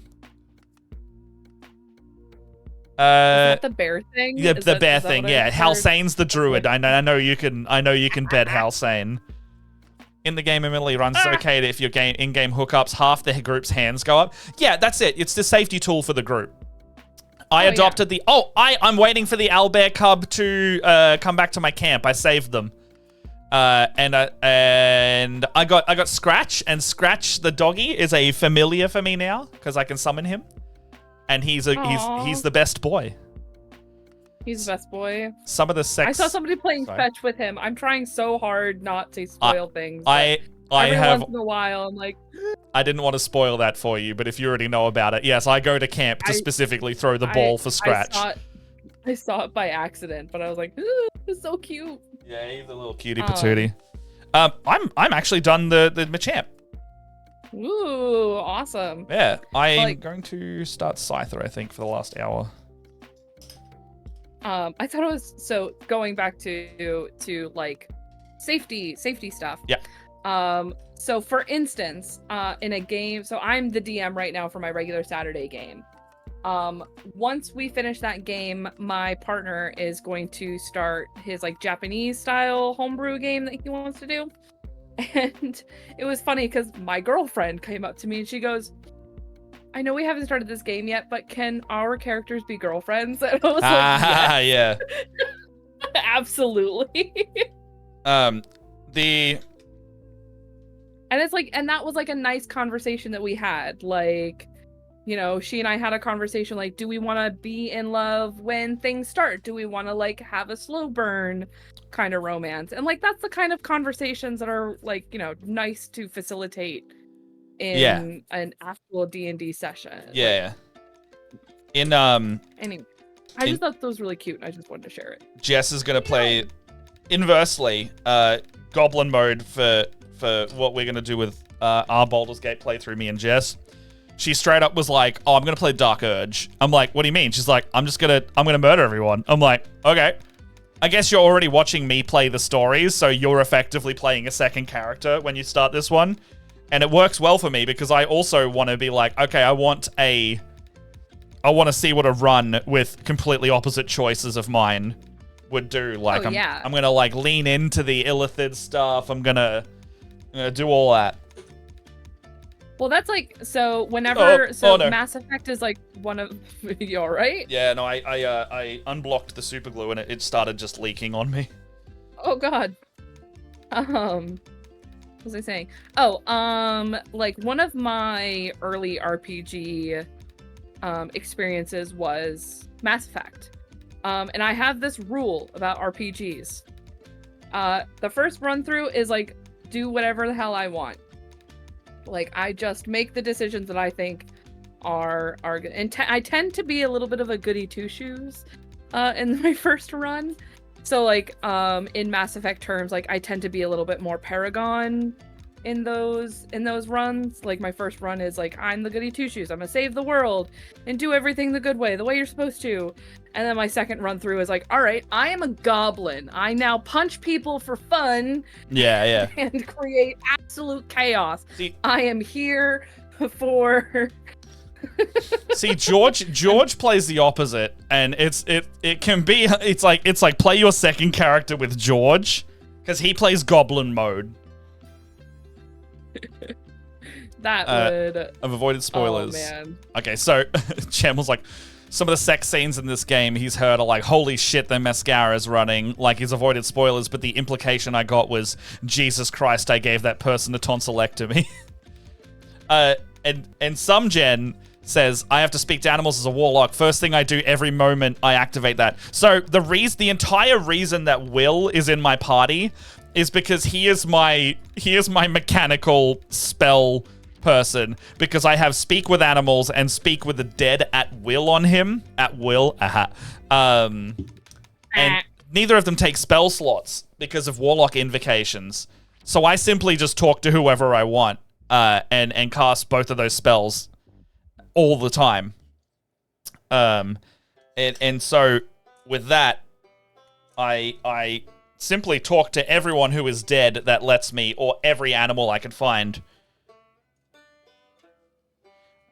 Oh, I can't wait to get this friggin' game. If I recreate my Dragonborn, she's a divine sorcerer who is good but sassy. If I play my Warlock, she's a shadowy Lovecraftian as hell and will take random people as new strings. I have speak with dead and I always forget. So if you see someone glowing green, that's what that is. That's a handy hint that I wish I knew when I started the game. If you see bodies glowing green, it means they have something to say. Oh, thank you. That's not a guarantee. Like, even if they don't glow green, you can still get information from someone. And sometimes just talking to a random dead body will find you treasure.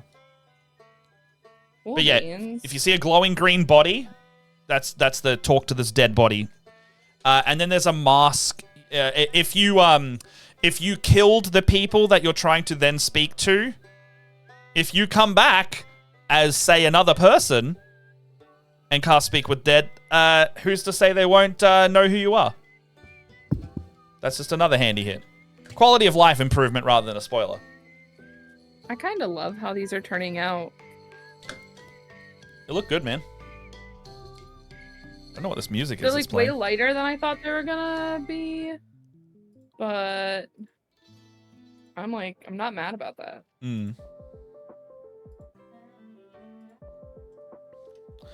Alright, so gonna be a darker green up top. I am a gremlin with a brush. I think we both are. It's like me, I'm just like squidging paint around. So, looking at the reference image on Streamlayer, do you reckon Scyther should have two different color plates? Like, so skin is slightly mintier, the plates are darker? You reckon that'll look good? Yeah. Alright. Alright, then that should be good. I'll do that then. The last thing I'll say about Baldur's Gate is Karlach is mommy, and you should let her step on you. I plan on letting everyone step on me. She'll her like Karlach is big and scary step on you, but I have a feeling, like, I haven't found the dialogue options. I get the feeling that she's actually quite soft. All right, I'm gonna be totally honest because I've been trying to avoid spoilers. Yeah. Asterion is the only one that I know by Oh name. yeah. Yes. I know Gith Lady, and there is a Tiefling Lady, and then there's like Pretty Boy. I think he might be Gale. I have no idea. Pretty Boy Purple Cloak? I've never seen him that far away. Okay, Gale's the wizard. Gale's the wizard, self-proclaimed special boy. Like dark hair, like dark makeup. Yes, yeah. I think so. Kind of like Indian coloration. Oh no, that's not who I was thinking of. No, okay. Gale's like a long hair, kind of classic medieval young wizard white guy. Like he's got very wizardly robes without the pointy hat, you know? Hello, Baron. How you doing? Hello. Baron Snowhand. Haven't seen you in a second. Doing well. I just finished my Machamp, if you can see that there, and I'm about to move on to my Scyther. I am painting a terrain. A terrain? Yes, Gale is the classic wizard who says, "Ooh, pick me," yeah. Which makes me not want to choose him to go to bed with. I don't know who we're talking about. I know Asterion because I got hooked into watching one of the videos. I love his voice. Oh, that's another thing. Asterion's like, he's like just speak to me. He's like just talk. He's a bad boy character, but he's also like a little bit tofty, but he's also a little bit soft. He's the I can change him character. That's why everyone loves him. No, my weakness. Yeah, exactly. He's written for horny sad girls. No. Yeah, dude. Horny sad girl. Yep, he is written for horny sad girls. And as a fellow horny sad girl, I was about it. That's me. What if you don't want to change him? Then you don't have to change him. I think you actually don't have to change him. You can be mean to him and push him around, and he'll just be like, "Well, fuck you. I didn't want you anyway." I can change him. As someone who has bed him, I have not changed him yet. There's paint all over my fingers, and I hate it. Although I think I painted everything. I forgot I put blue tack to hold these arms in, and now I have to pull it out. Stimulate your senses. Okay. Real quick. I have to wash my hands and change my water. Because I'm dirty. That's fair. And then I'm gonna work on... Oh my god, my trash is full. And I'm gonna work on fire, I think. Fire is next. Although I should probably make some better room in here.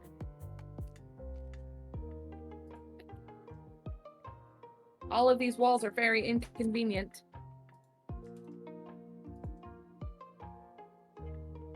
Oh. Okay. If you are not seeing the ads, thank you for subscribing. Thank you for supporting us. I don't know where this is going. Thanks for hanging out with us and listening to our sad girl talk. It's hot sad girl hour. Hot sad girl? Yeah, we're doing hot sad girl shit. Oh no, it won't fit. Why is it Jess is doing hot sad girl bottom? shit downstairs. Wherever she be. Ooh. Probably playing some... I think she just finished Stray Gods, actually. Speaking of, Stray Gods happening on the both weekend days this week. Again. What's Stray Gods? It's an indie role-playing game musical.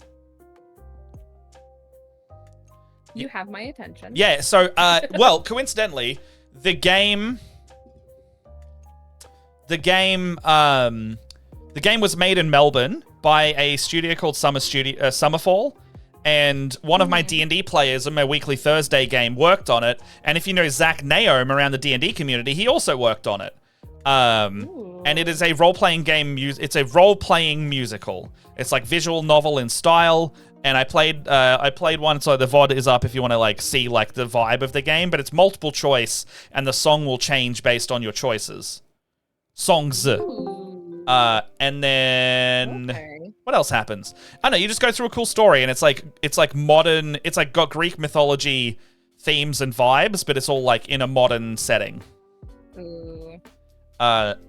And I think Laura Bailey is the lead, if I'm not mistaken, and then a bunch of the Critical Role cast are in it, and Troy Baker's in it, and yeah, role-playing musical. Check it out, Stray Gods. It's called. I love me some Troy Baker. If anybody can, yeah, he plays a hot sad boy as well, actually. I feel like, oh my god, why are all the hot sad boys? And I'm pretty sure this also has romance options. So I've only played one like 2 hours of it, but I'm pretty sure you can bed people in that game too. Could someone link it in the chat? It's on Steam. Yeah, it's a nice little indie game, so support them if you like that kind of stuff. And it's getting very good reviews. Like, admittedly, it's an indie game, so it's not, you know, got the 100% polish of like the big studio, but like that doesn't make the game bad or worse. It's fine. Like, it's completely playable. It's a good time. The voice acting's really good. I think depending on how you're listening to it, headphones or TV, you might need to change your speaker settings. Because Jess was saying she was getting a weird speakers thing, but I'm not getting that. So I'm wondering if there's like a stereo or setting or a 5.1 setting you need to turn off or on.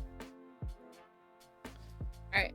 I'm gonna go wash my hands and clean my water, and I'll be right back. But yeah.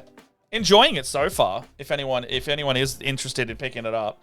And they you know, this is not me saying like we're not sponsored or anything. This is just a game I wanted to support and have a good time with. So if you're looking for a good one, give that a go. It's I think it's probably like an under 10 hours playthrough.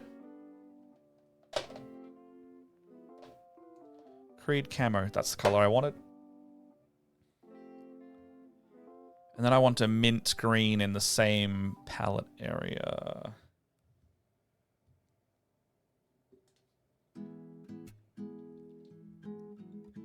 More blue in it than that.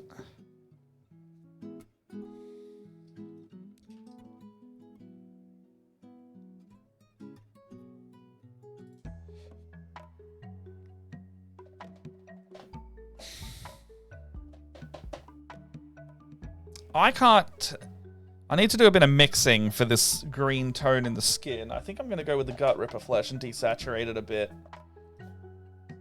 with the blue side. And then maybe add a droplet or two of the blue in there a bit more, because it's a bit cooler. It's a bit cooler of a green than a normal green. Kind of like the Caterpie skin side of it. Maybe a bit of that.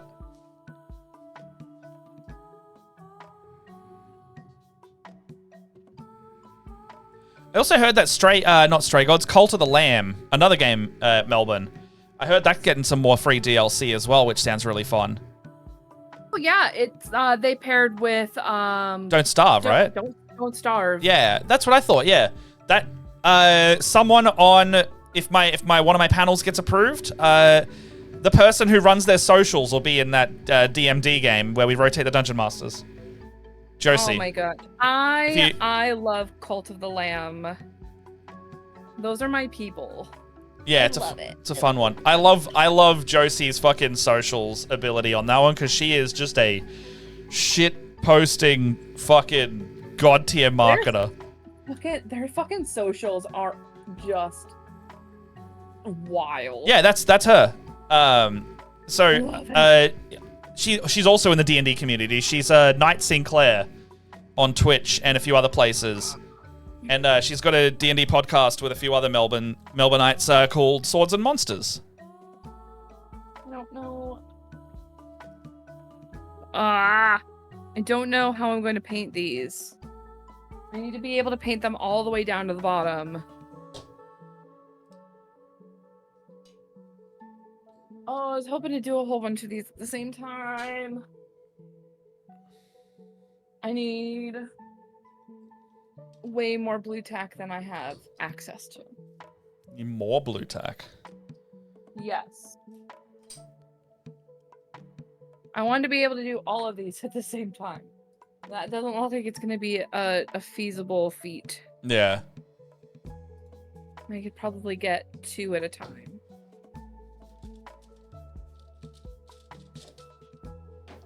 Okay, so I want...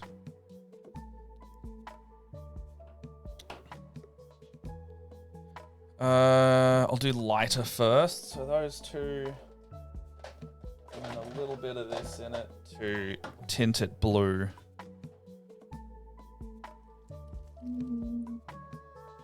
Oh, I need a paintbrush that I can do contrast colors with. Yeah, I bought some more brushes on the weekend to like have as contrast brushes. And now I've separated them from my regular brushes. I have this like entire jar of paintbrushes that are not fine enough to do my like really detailed work, but not shitty enough to throw away. Yeah, no, I get you. And then all these ones still in the plastic are the ones that are like good ones, untouched. They're the ones that haven't been even opened yet. So I can smell Jess cooking something downstairs. I can't like reasonably convince myself that I should throw stuff away. Like it's a small amount of my hoarder brain that says I can't throw this away. It's still perfectly good. Yeah. Okay. So for the red, should I do Blood Angels red or Griffhound? Oh wait, orange. We're gonna just do all of these. We're gonna all of these they're two very different colors. What are you asking? I'm gonna make fire. I'm gonna use all 3. Yeah. Do the thing where you like pull it towards each other while it's still wet. Yeah, that's what I'm gonna do. It does work a little different with the contrast doing that, because if you don't put enough on there, it will just stain. It'll do that coffee staining thing. Oh, I'm hungry. Oh, I can smell the downstairs cooking. Oh no. I'm gonna have a chicken sandwich after this. Oh, speaking of chicken sandwiches. Okay. Yeah? I had Nando's for the first time. Hey! How was it? You like it? It was really good. I had it in Chicago, and I really liked it in Chicago.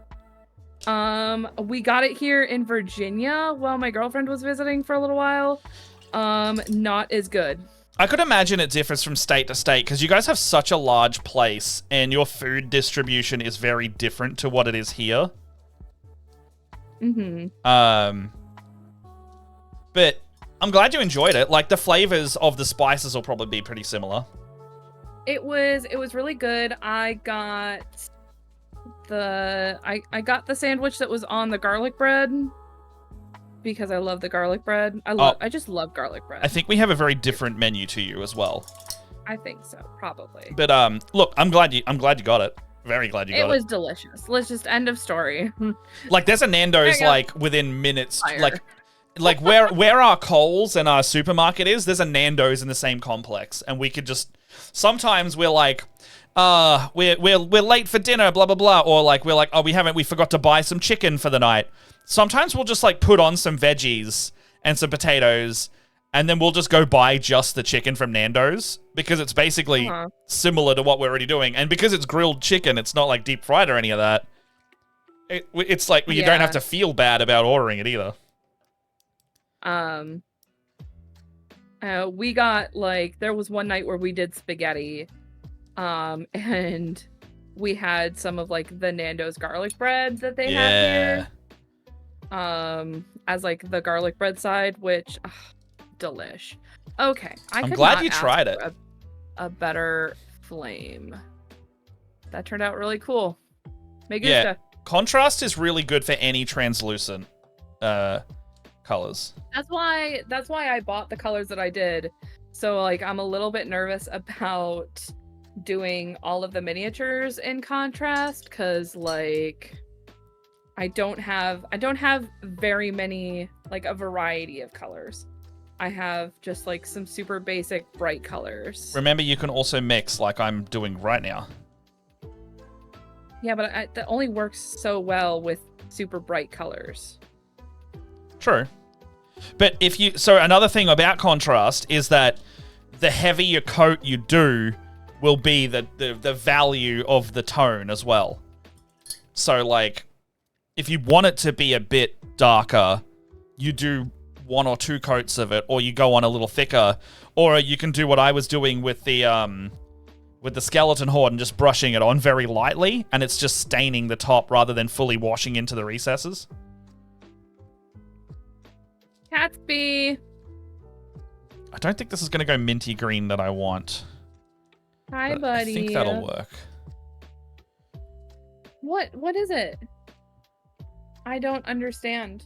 Is it Snuggles time? Do you want Snuggle? Oh, ow, ow, ow, ow, ow, ow, ow. Ow, ow, ow, ow, ow. Oh, that could be the way to go. Hey, buddy. Do you want cuddles?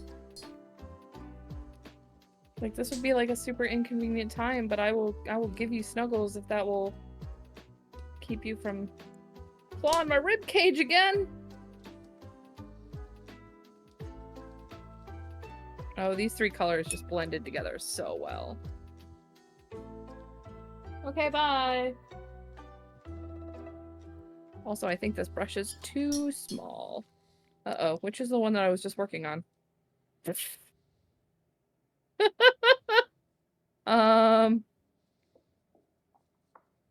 one.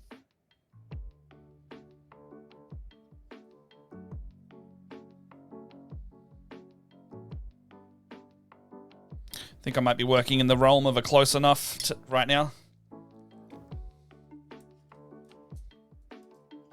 Alright, I need a bigger brush.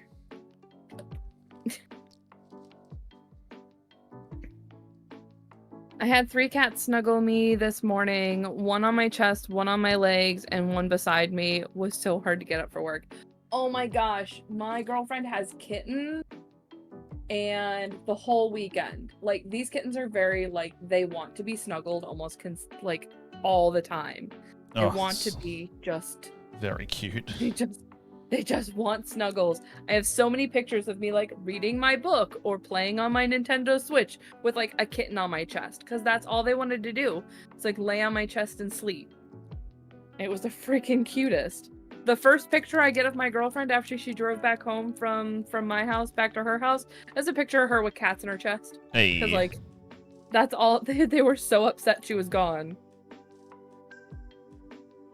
Oh, like that she was gone just for like a little bit. Yeah. Oh, they didn't leave her partner alone the entire weekend.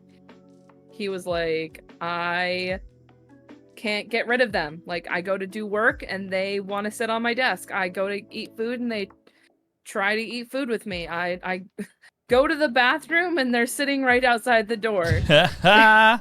Little tiny gremlins. The boob shelf is a thing for kittens.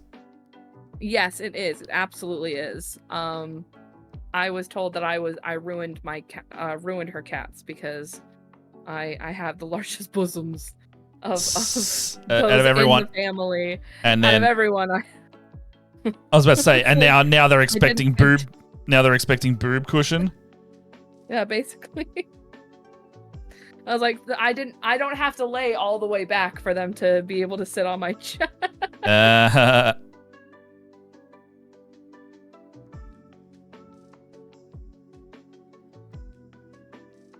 Oh, this is going to be so incredibly time consuming, and I am getting contrast paint everywhere. Yeah, they'll do that. That's okay. These are flames. No one's going to see them. It's fine. It's fine. It's fine. It's fine. It's fine. It's fine. It's fine. It's fine. It's fine. No one's going to be looking at these. Everybody's like, oh, cool. Look how cool those flames are. Look how cool those flames are. That's it. That's all anybody's going to be thinking. It'll be fine. Fine, it's fine, it's fine, it's fine, it's fine.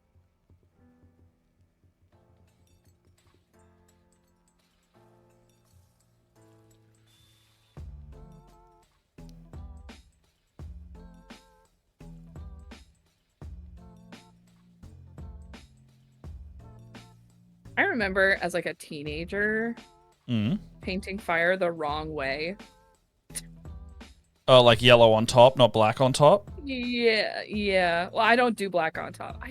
Maybe I should. Just like a dollop. You should do like, just like, get some black and dry brush it on the top. I do that a lot. And I don't have any, well, like not contrast paint, like regular paint. Like, tap it with a little, no, you don't think I should tap it with like just a little bit of contrast paint? No, because contrast will go into the recess instead. Yeah, but if I just tap it a little bit, look, just a smidge. Do it at your own peril. I'm just telling you what I reckon. I'm just being combative. I'm sorry. Yeah, no, it's all good. The contrast paints, one of the ones I don't fuck with easily is black. And it's not that I don't use it. It's that if you fuck up black, you're repainting for quite a while. Because any of the darker colors stain it really strongly. And they are not to be trifled with. Don't underestimate how stainified your stuff will look if you use the black pigments. I'm just like spraying red colors all over my thumb.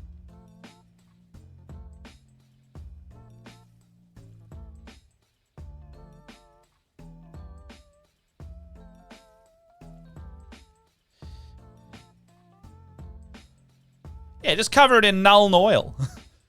Yeah, fuck it.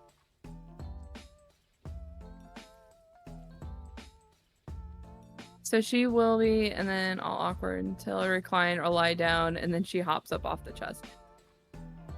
There's a nook and cranny contrast paint. We'll find it. Yes, that's pretty much it, right? I just like I wish that there was a way. Like, no, that's a bad idea. I don't know what I wish.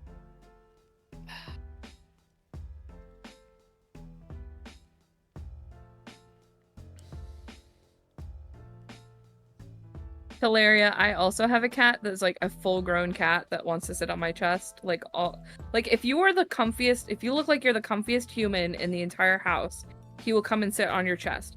The problem is he is an 18-pound cat.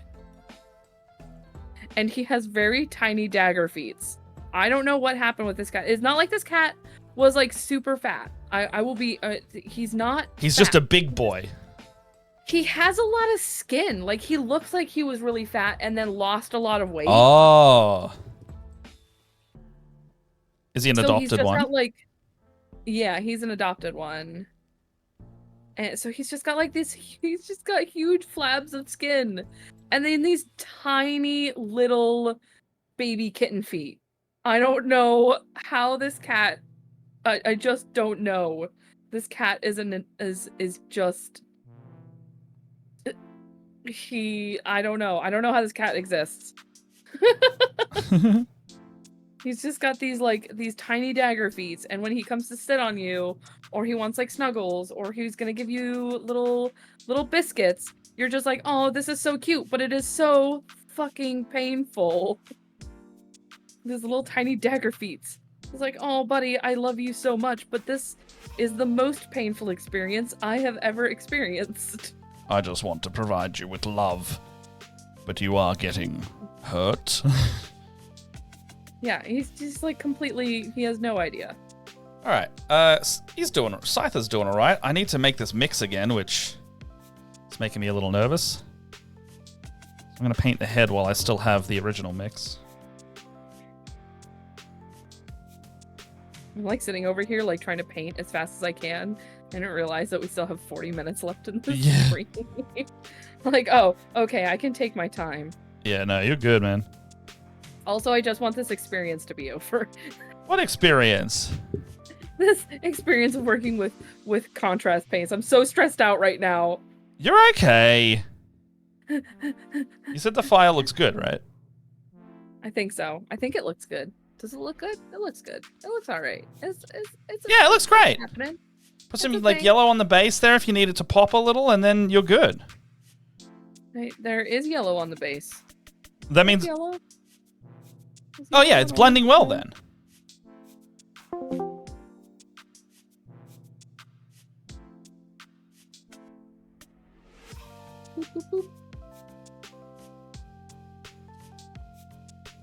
I'm sure this will help, Leia. You should compliment yourself. Ah, Sunzen! I don't know how to compliment myself. I am. Sounds like you better work it out pretty quick. I am a person that exists. This fire is stuck to my finger. I don't know. I guess I'm pretty alright. I am a human. I didn't hear enough of a compliment. I don't know about you. Oh, don't make me do that. Are you complaining? No. I don't know. You know.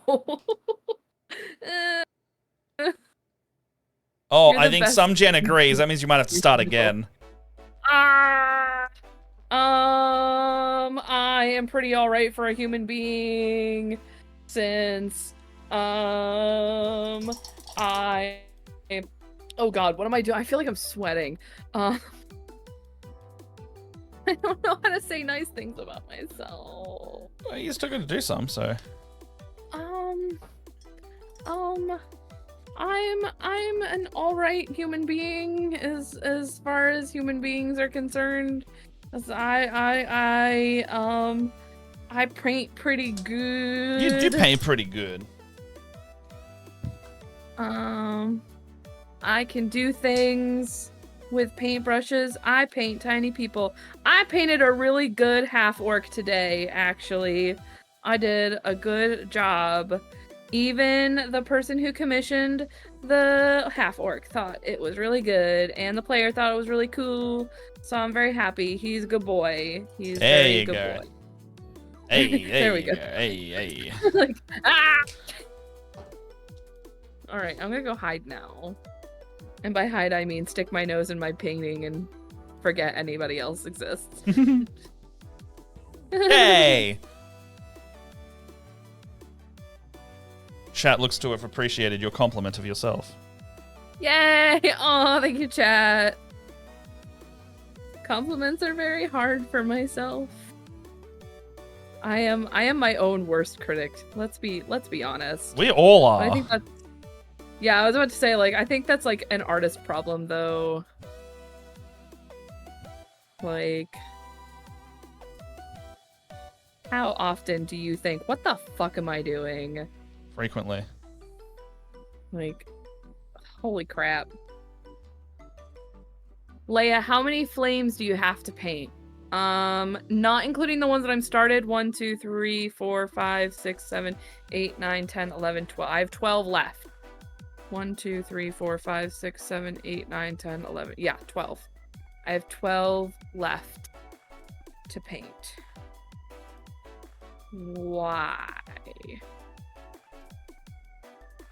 Ooh, I got us distracted. Must paint red before orange dries.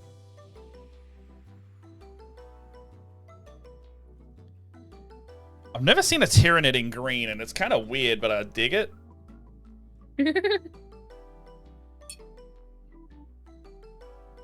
Holy cow, how are you planning on burning down... You planning on burning down an orphanage?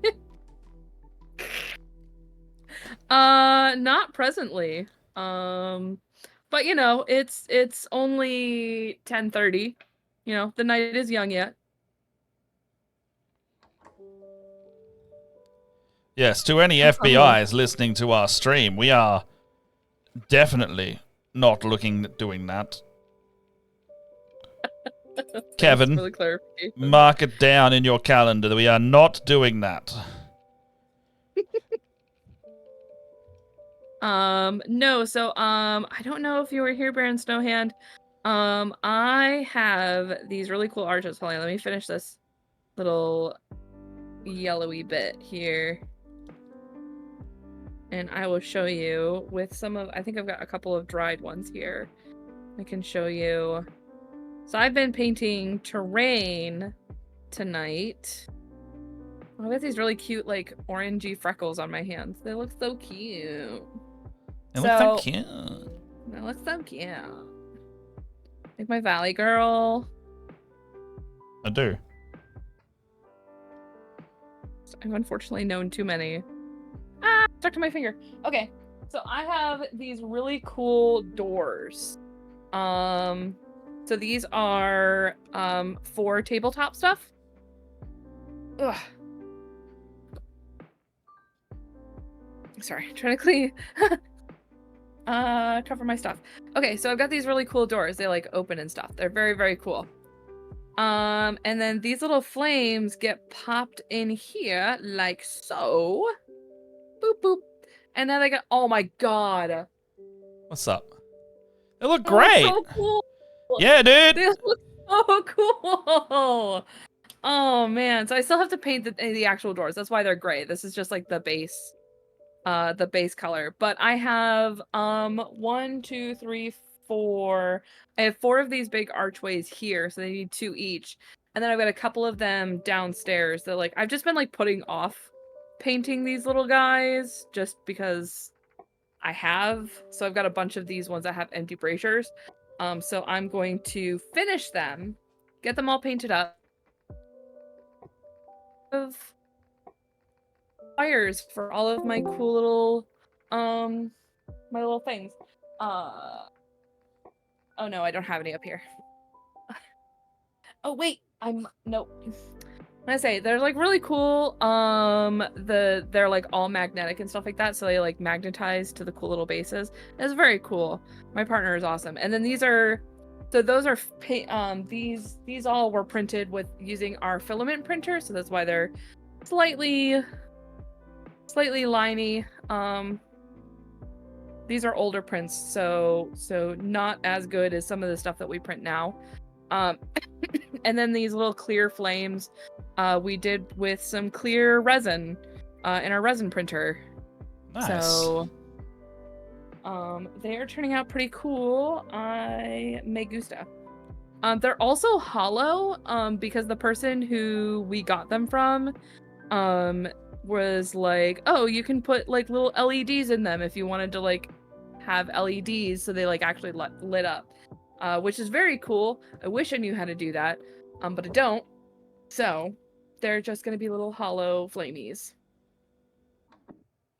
I'm debating on whether or not I should actually glue them into the archways or if I should leave some of the little arches without flames. Like they'll have braziers but no flames. That's up in the air. Haven't decided yet. You can do whatever you want with that. I have no idea. I'll probably ask my partner, who has been kind of helping me with this process. He's like my second set of eyes.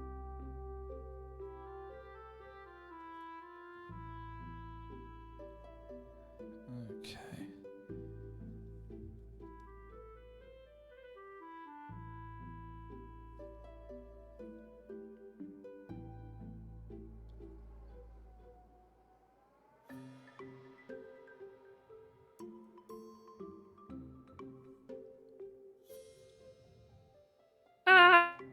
Crap.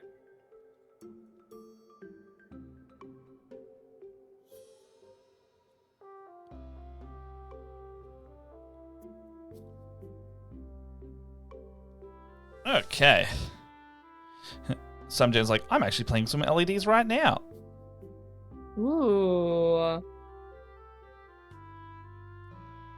I wish I could figure out how to do this, but I think I don't think it would make the terrain pieces modular anymore.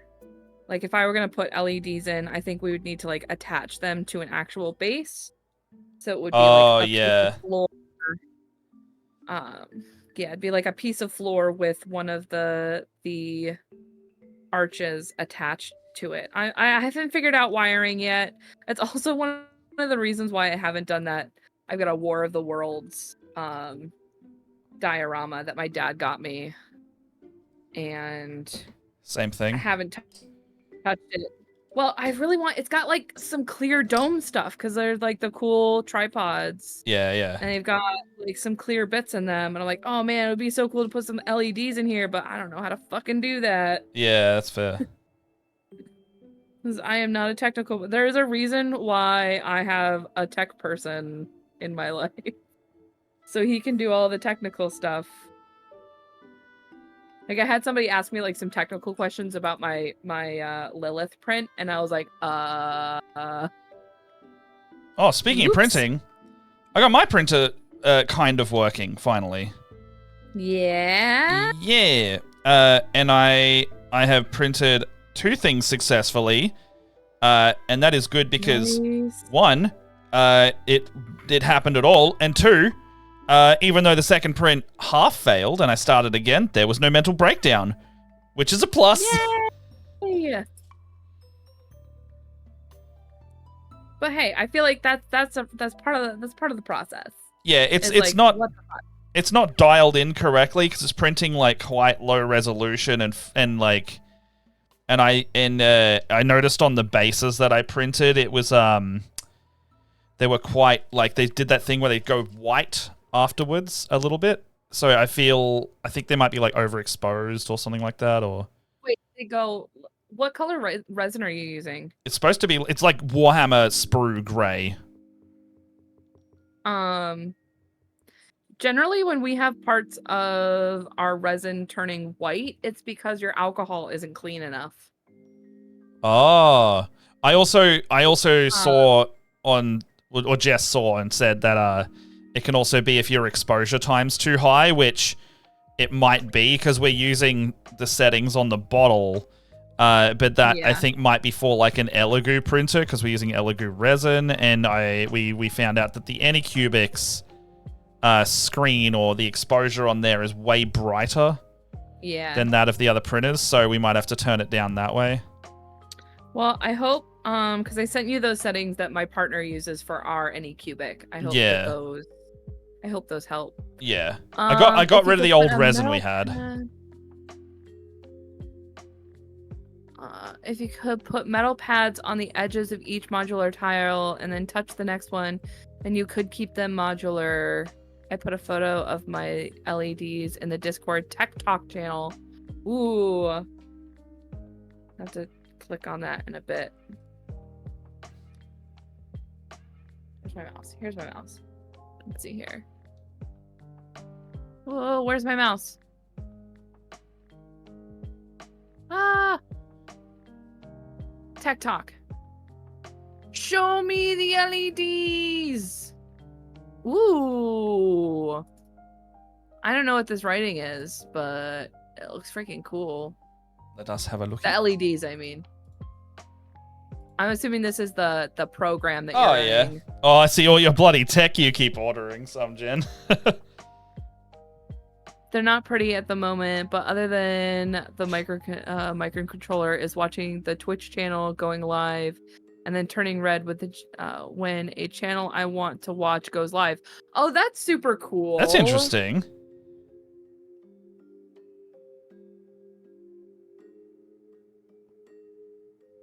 Tech is so cool.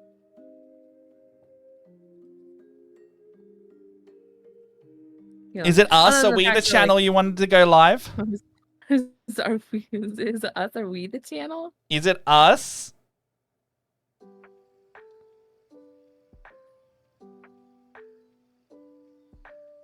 Imagine automatic on-air lamp. Oh, that'd be great.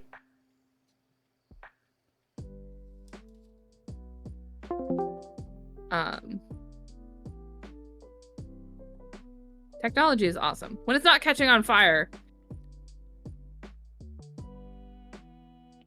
It is! Matt, it is! It's us! Hey! We're the channel! Yay! It's us! We did it! We did it! We made it, Matt. I was about to say a similar joke. We out here. We made it.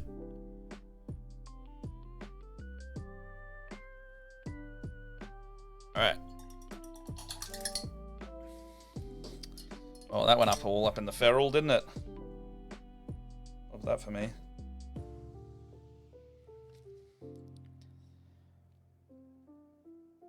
Might have to have an hour or two sometime up in the next week or month where I just sit in the Discord and simply clean my brushes for a bit. I have been waiting for my wash brush to get really disgusting so I can show you. Oh yeah? How clean I can get it with that master cleaner. Cause it's fucking wild, dude. Oh, what caught on fire? Okay, so as I've said, we have 2 printers in my house. We have a resin printer and a filament printer. And the filament printer has become a bit of like a technical project for one of my partners. He's in IT, so he likes to like really fiddle with stuff and make things like nice and streamlined. And he was doing some kind of work on the filament printer, and when he turned it on, the printer caught on fire. What? What? Yeah. Yep. What do you mean? This was like a year ago. Apparently when he soldered some wires together, something got really hot and it caught on fire. So, he said that it was literally, probably something like that. Sounds about right. The printer was on fire, yes. Now we do have a fire alarm installed just above the printer in case of this very thing. Was the printer in an orphanage at the time asking for a friend? No, it was in my basement, unfortunately. But thankfully, so funny story about that, or like not funny story about that, but story about that. So my partner ended up just buying another whole filament printer because it would be cheaper to just buy another printer and keep the one that caught on fire for parts than it was to buy new parts to fix the printer that caught on fire. So he likes to make jokes that he only caught the printer on fire one time. That's all it took. But it was quite an experience. I remember hearing the alarm go off and I was like, what the hell is happening? He goes, oh, it's fine. I just caught the printer on fire. It's fine. I just did this. Just caught it on fire. It's fine. I'd suggest an auto power cut on, high temperature plus alarm. I know he's got a whole bunch of really fancy stuff where like now it's got like an auto shut off and like all kinds of fanciness. He's been like tooling with this printer to the point where it is like, it's not a printer anymore. It's a station.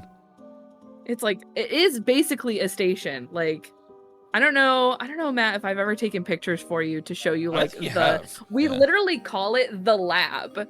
Yeah. Like it's got all of like it's got pegboards of parts and tools and all kinds of madness. It looks like a mad science lab in our basement. It's because you guys use that thing so much. We do. But like, you know, it's a we like to use it. No, I'm not saying it's a bad thing. I'm just saying you guys go ham on that. We very much do. It was funny because my partner came up to me I think it was last night, and he goes, "Hey, do you have anything else for the resin printer? Like while I'm thinking about it." And I'm sitting there like, "Bro, you just printed me out like a 300 millimeter sized Lilith. I think I'm good for a while." I'm good for a bit. Yeah. He's like, yeah, that makes sense. Although, since none of my players are here, I think I'm gonna have him print me out something for the eventual Tiamat fight that's gonna happen in the next couple of weeks. Hey. Yeah. I need to organize some meetings for our next stream venture after PAX, and I know 2 of the players are in here. Mostly like let's have a call and then talk about like what we want to do. Yeah. I definitely want to get, I think I definitely want to start a stream. Not the idea that we've been talking about. I think I just want to do something. I want to do something standard. I mean, I think that homebrew idea. Nothing wrong with like a. Sorry, you go on.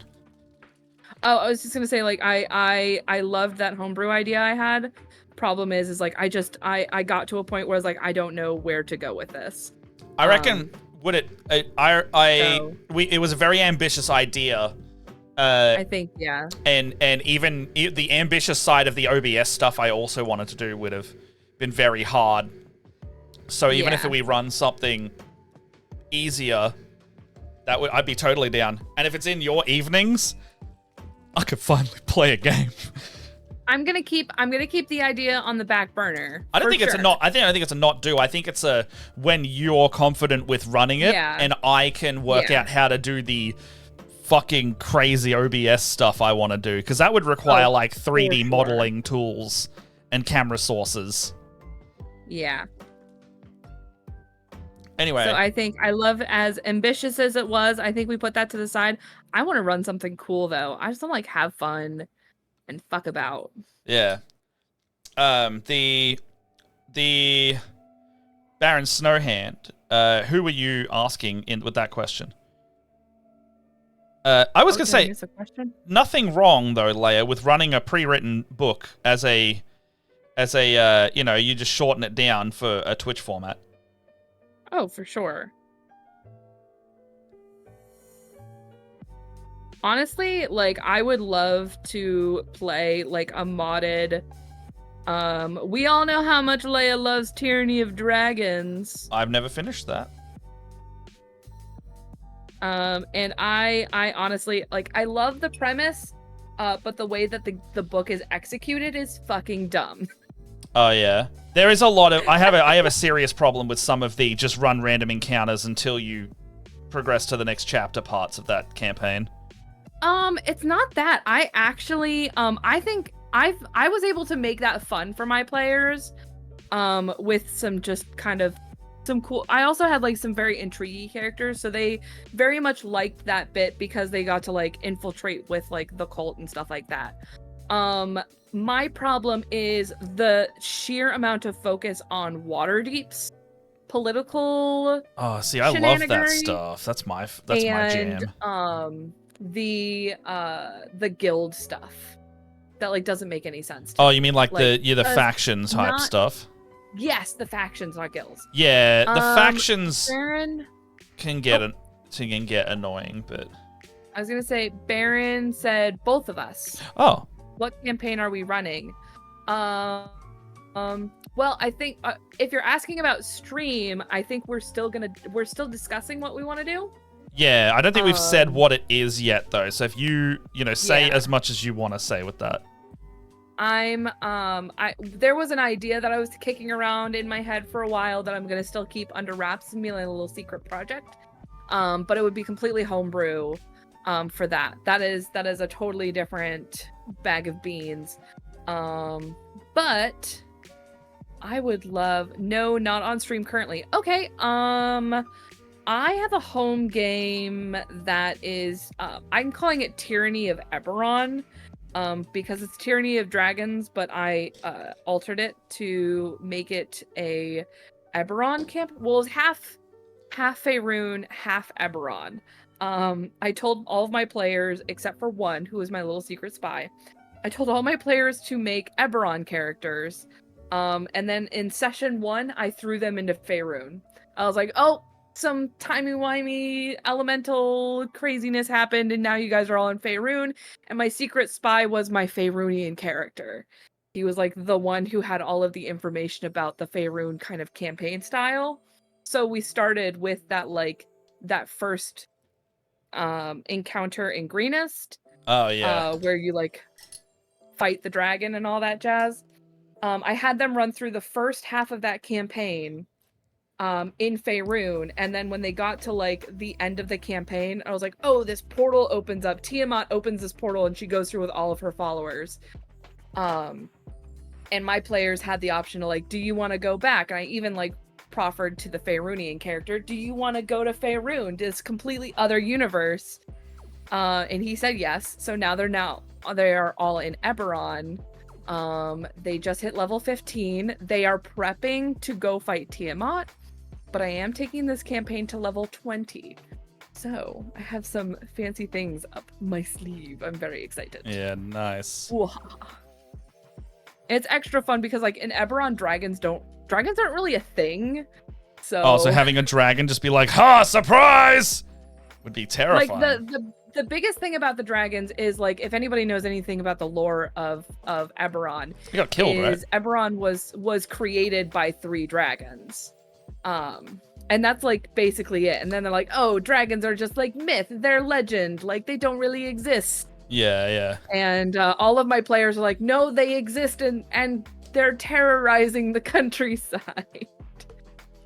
So it's some really cool stuff. They just got done fighting a super ancient dragon who like they defeated her, and then like I did the whole Dark Souls. Oh, and her health bar goes back up, and the battle music continues. Oh, now you're yeah, fighting the Great Worm.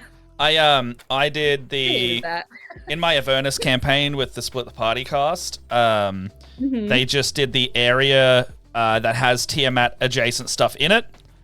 And they had unfortunately locked out all of the options that basically let them get a free thing happen. And so they were stuck with the option of you need to sacrifice someone who has a good alignment to proceed. Oh man. And they had to work out how to do that without losing a party member. Oof. Suffice to say, they did. Asterisk. And they had to make a pretty significant deal with another character, not a devil, to get past that one. I don't know how spoilery you want me to be with that one. I still want to play Avernus, so not very. Yeah. Avernus is fun. The problem I have with Avernus is that, like, once you get into hell, you are effectively doing one big fetch quest. And that can get a bit grating, so the DM needs to, like, be aware of that and either switch it up or change things based on that. Yeah. And some of your NPCs can die, but they are so integral to the campaign that you shouldn't give them plot armor because the campaign continues anyway without them. But you got to have a damn good plan if they do die, because one of mine died. Yeah, I tend to like my favorite part about running D&D games is making like what is happening to the characters very personal. Yeah. Like that is some of my favorite bits. And it's actually the thing that I advocate the most for on my my Let's Play thing. My Let's Play Start playing? Like my DM, is it start playing? You start playing. Start playing profile, yeah.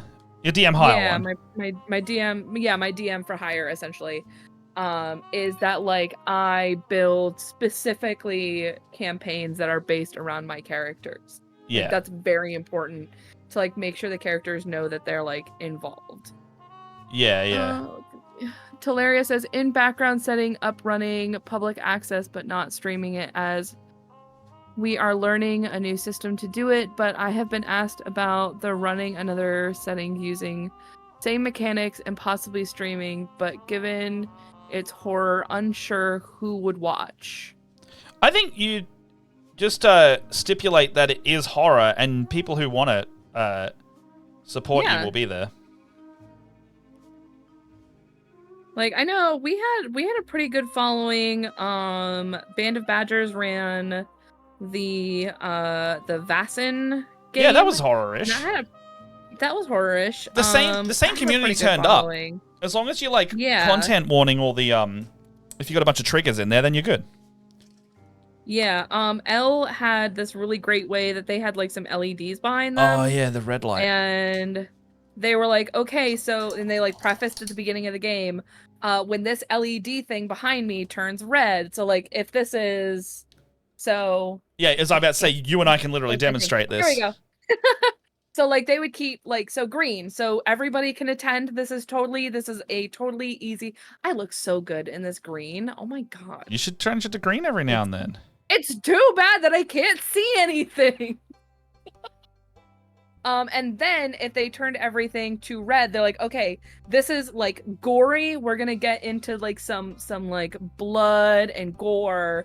So this is so the audience knew like that we're doing some horror stuff, and they said like it's totally fine. Like get up, go get a cup of tea, do whatever you need to do, walk around, and then when the lights turn green again, you are safe to come back. There's no more gore. We've moved on. Which I absolutely love. I love that. Like, it's good safety tools. It was such a good safety tool that like it really made a huge, especially since it was my first stream, it made such a huge impact on like my desire for clear-cut lines. I loved it.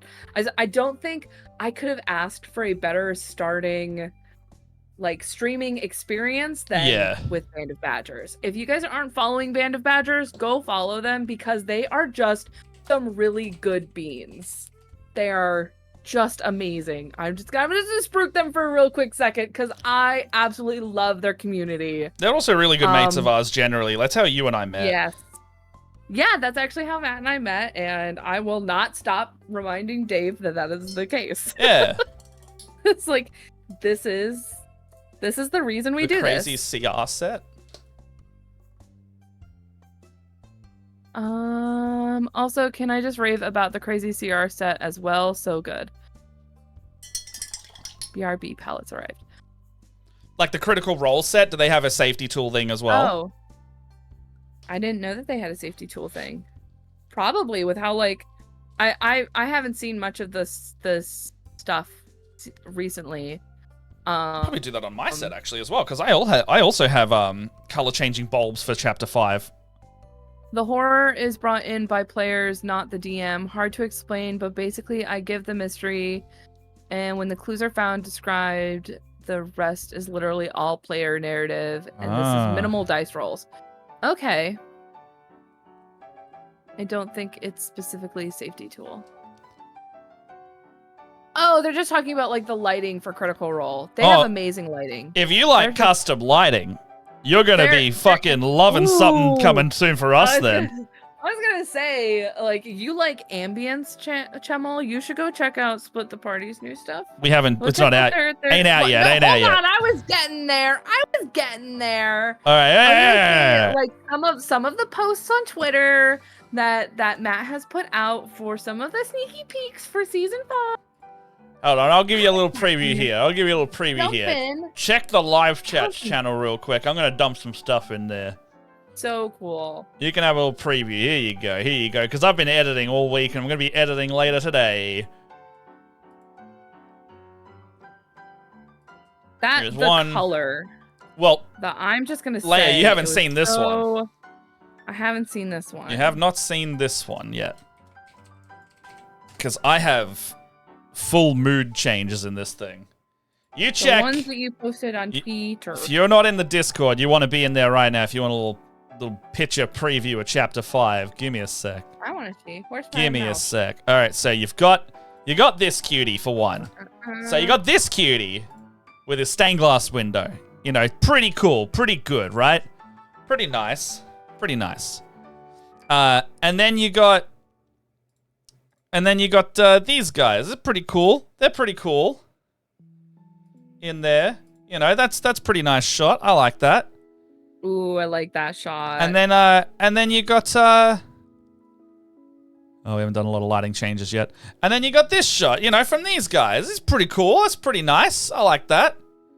You know. And then this is the only one I actually have of the changed state because I'm not up to those parts of the edit yet. But check this one out. And this is just with the press of a button. This is not like us pausing for moments. This is like live happening. Ooh. But check that one. Looking pretty good. I think that's the one. Yeah, it is. So we press a button and it'll all completely change. I'm very excited to see what comes out of this. Yeah. The background. Man, I know you. Oh, go ahead. I was about to say the background of my shot. The background of the stained glass window in the 3 shot with George and Brendan, and the bottom half of the last shot with the Benz and Lena, all of that's on like color changing bulbs, and then we also have a mini camera that I will also quickly pull up and show you. Oh, actually, no, I've got a photo of my... No, I don't. Where the fuck is that stored? We've also got a mini camera that also has color-changing lights and atmosphere as well for. And I'm very excited for that. Minis cam. And towels. That sounds cool. It's called Body. I'm very excited about this. I know that you worked super hard on this, and having like been through just like listening to you talk about all of this stuff, I'm very excited to see everything that came out of this. Yeah, you worked so hard, Matt. It's you know, we were like, let's go hard if we're gonna do it. Yeah. All right, here's the last one. Here's the mini camera angle. I literally just took a snapshot of this from a video application just then. But that mini camera shot echoes the state of the last photo I uploaded, the darker one.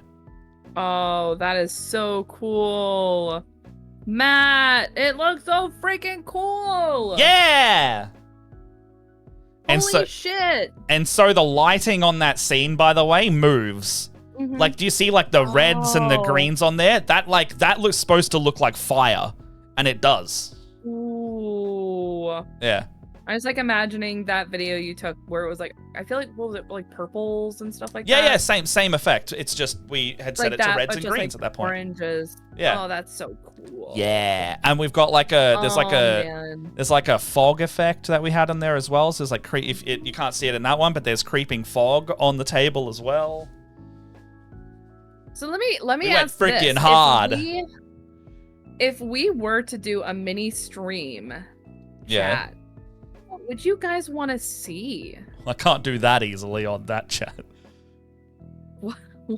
I can't do that setup if we were to do a stream like that. Just to preface that. I was just thinking. I was just thinking like if we could stream a game or like think about like a theme, or if there's a campaign book. I'm sure Matt and I could put our heads together and take a campaign book and shrink it down into a mini campaign. You know what I would love to see? The new campaign that's about to come out, the Shattered Obelisk, is the expanded Eldritch Horror, Cosmic Horror expansion into the Lost Mines of Phandelver Goblins game.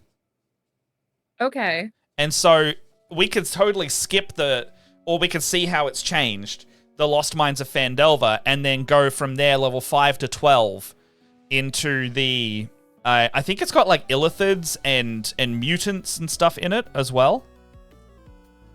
I'm gonna be totally honest, I've never played the Lost Mines of Phandelver. Oh, really? Well, that's a great one to do then, because it's a you know, it'll start off familiar, and then get into some really, really cool territory. Or we can skip it entirely.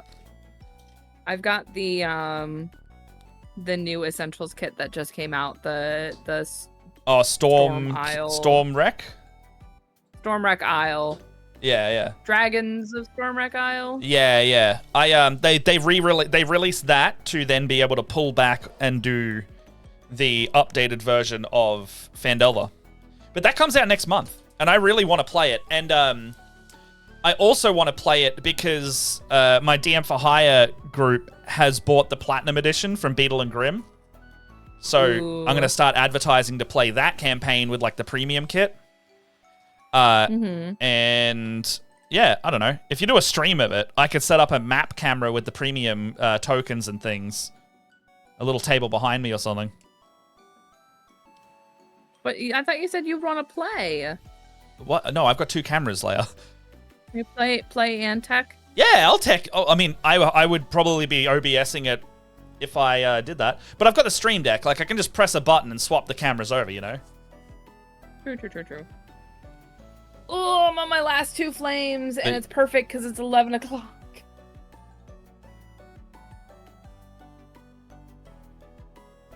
Man, I'd love to play a game. I've got Dice Fever. Very fair. Oh, yeah. I'm playing a Walking Dead game this weekend. Ooh. Not streamed, just like a friend wants to do like a record. It's like for funsies / recording, but okay. It's like a one-shot type thing. Interesting. Yeah. I was reading through some old notes from a game that I started to homebrew. Yeah. That is like a sequel game to Out of the Abyss. Oh.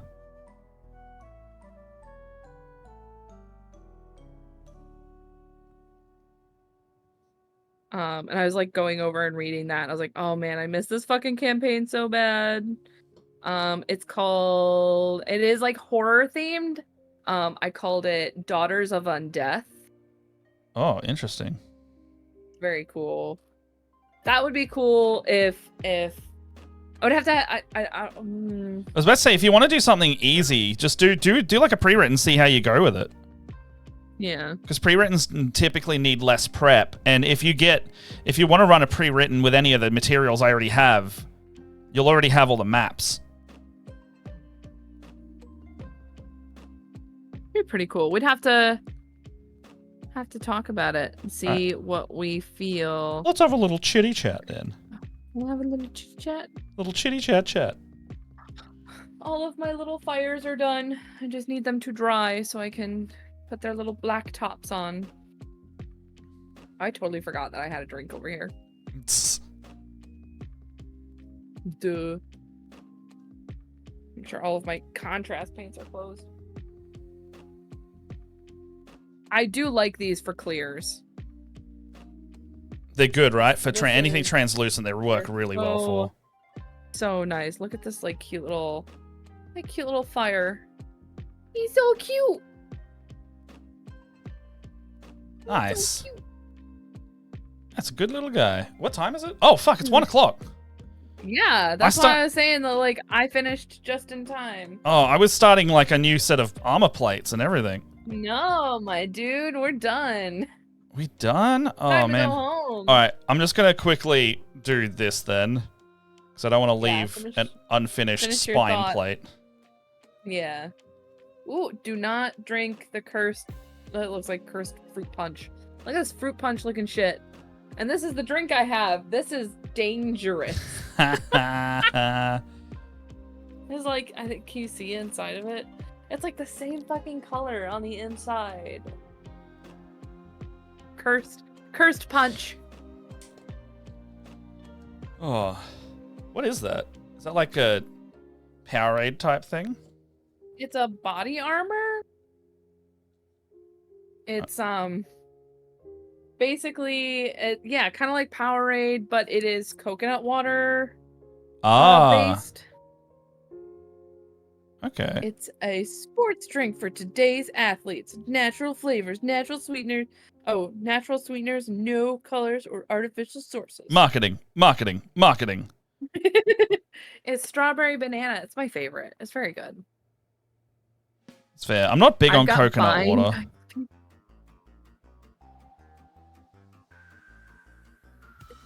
I'm not allowed to buy any more days. Even though I really want to. I just bought a pack of like 140 because I keep lending them out to like kids parties, and I'm like, I'm going to let them grubby up, not my nice dice. Oh yeah. When we go to conventions, the person that I go with brings a bunch of dice that is just like his throwaway dice. Yeah, they're my jank dice. And it's like, it's fine if these like walk away or something like that. That's it. They cost like nothing to replace if you need to. Yeah. Although, you wanna know what's really sad? What? I was going through, I was cleaning my office on Monday because I couldn't even get into my office to like paint. Or not Monday. Yeah, it was Monday. This past Monday. So what day of the week is it? I was cleaning up my office and like I got to my little, so this is my tote over here. I don't know if you can see. Oh no, you can't see it on stream. But I've got a tote of all of like my old product from my Etsy. Yeah. And it's like I have tons of like keychains and earrings and accessories, stickers, like leftover from so you're saying closing my shop. Are you wanting to move those on and have a little flashy sale or something? Where am I gonna sell them? That's not gonna tax the crap out of me. Would anyone like some stuff that Leia handmade and or painted? I'm weeping over the art chunk Mithril Foundry has inspired by Persephone. Ooh. Mithril Foundry. I haven't seen their stuff, but it sounds gorgeous. All right. Scyther, the armor plating and the skin are quite similar colors, but I might darken the plating down even. I mean, it's looking really good. I think if you, you like darken some of those plates, I think it'll look really good. Yeah. Green Tyranids look strange to me. They're a little buggy. Yeah, it's very weird. Buggy, right? But it looks so good. It looks good. I'm happy with it. Here's all of my fire. Look at all my, oh my god, they look so cute. Look at all they look like little candies. I also just realized we were just talking about the Split the Party streamy, like the chapter 5 stuff, and I just looked over and I'm like, oh, the 13 minis we printed and painted are just there if you would like to see any of them. This is Jace, their little blue NPC orc, and he is so cute. Oh. He's their he's their little spy inquisitor rogue. Here's the orky boy I painted today. Oh. He's got little eyes and everything on there. Oh, that looks so good. This is my little orky boy that I was working on. Look how cute he is. This is the commission. Somebody picked out this miniature. He is an orc cleric. He's so cute. He's turning out so good. He's got cool little tuskies. Put my hand out there. I've got here the dwarves of the party. Focus. We've got Jorvik and Mammy, both Bens playing the dwarves. And he's got little oh my god. He's got little critters on the base. They're so cute. Hey, look at him. I love that color scheme, by the way. That looks so nice. Yeah. Oh my god. This player made it so easy for me. I did a check-in today. This player literally gave me so he picked out a 3D print model that he wanted printed. And he sent me a copy of like the picture from the website with like scribbles of color where he wanted the colors placed. Oh damn. So he picked all of these colors and wanted them put in a very specific place. He did my entire job and I loved it. Oh, that's great. He picked out where he wanted everything. The only thing I had to figure out myself was this spell book, because the spell book was not in any of the pictures he sent me, but I just painted it blue because he's blue. Because why not? And there's a lot of brown and stuff like that. So it's as a painter, like, telling me exactly where you want the colors is so fucking helpful. Especially since the rogue of their party was just like, I want literally 2-sentence description. Yeah. I want a charcoal cloak with scarlet or ruby accents. Oh, that's great. It works. Perfect. And I was like, but what about the rest? So this is what I came out with. Oh, that's pretty good though. There's like grays, and she's like got this cool little like swoopy. Yeah, I dig it. I gave her some red pants, cause sure, but like really, you couldn't give me more? That's it. Some people are just like, inspire me. But I'm all packed up, and I've got a raid ready to go. We're gonna go see Phoenix Iwaki. Oh, yeah. A good friend running their game from Japan. Hell yeah. They're doing Out of the Abyss in D&D right now. Ooh. Yeah. Speaking of which. Yes. Okay, when's our next stream? My next one will be the Stray Gods stream. I'm going to be doing that Saturday morning or afternoon. I've put the schedule in the Discord if you want to see that in the announcements channel. Go check out our Discord if you're not on our Discord yet. Yeah, do that. I think everybody here is on our Discord. Most of us are in there at this point. But yeah, that's where we put all the schedule stuff. Looking at my stuff, looks like I'm going to do 11 a.m. on Saturday and then 2 p.m. on Sunday. So I'm doing Stray Gods both days. Actually, I might have to move that 11 a.m. to a little bit later in the day because that might be when I'm doing that recording. But I might play on Saturday and then I'm definitely playing on Sunday. So we'll see you there. And other than that, Zephyr Storm wasn't able to go forward last night because we had some sick chickadee rangers, and we had to call it off. But we'll be back with episode 3 next Wednesday after that. Other than that, enjoy your time with Phoenix Iwaki. And we'll see you next week. Bye. Bye-bye. Well, Bye-bye. you'll see them next week. Well, I'll see. Well, no, you won't. Oh, you're not here next week. No, I'm going to miss Leia. I'm going to a show. I'm going to go see some punk bands. It's my favorite punk band. Oh, whoa, whoa, whoa. Goodbye. Oh, whoa, whoa, whoa, whoa.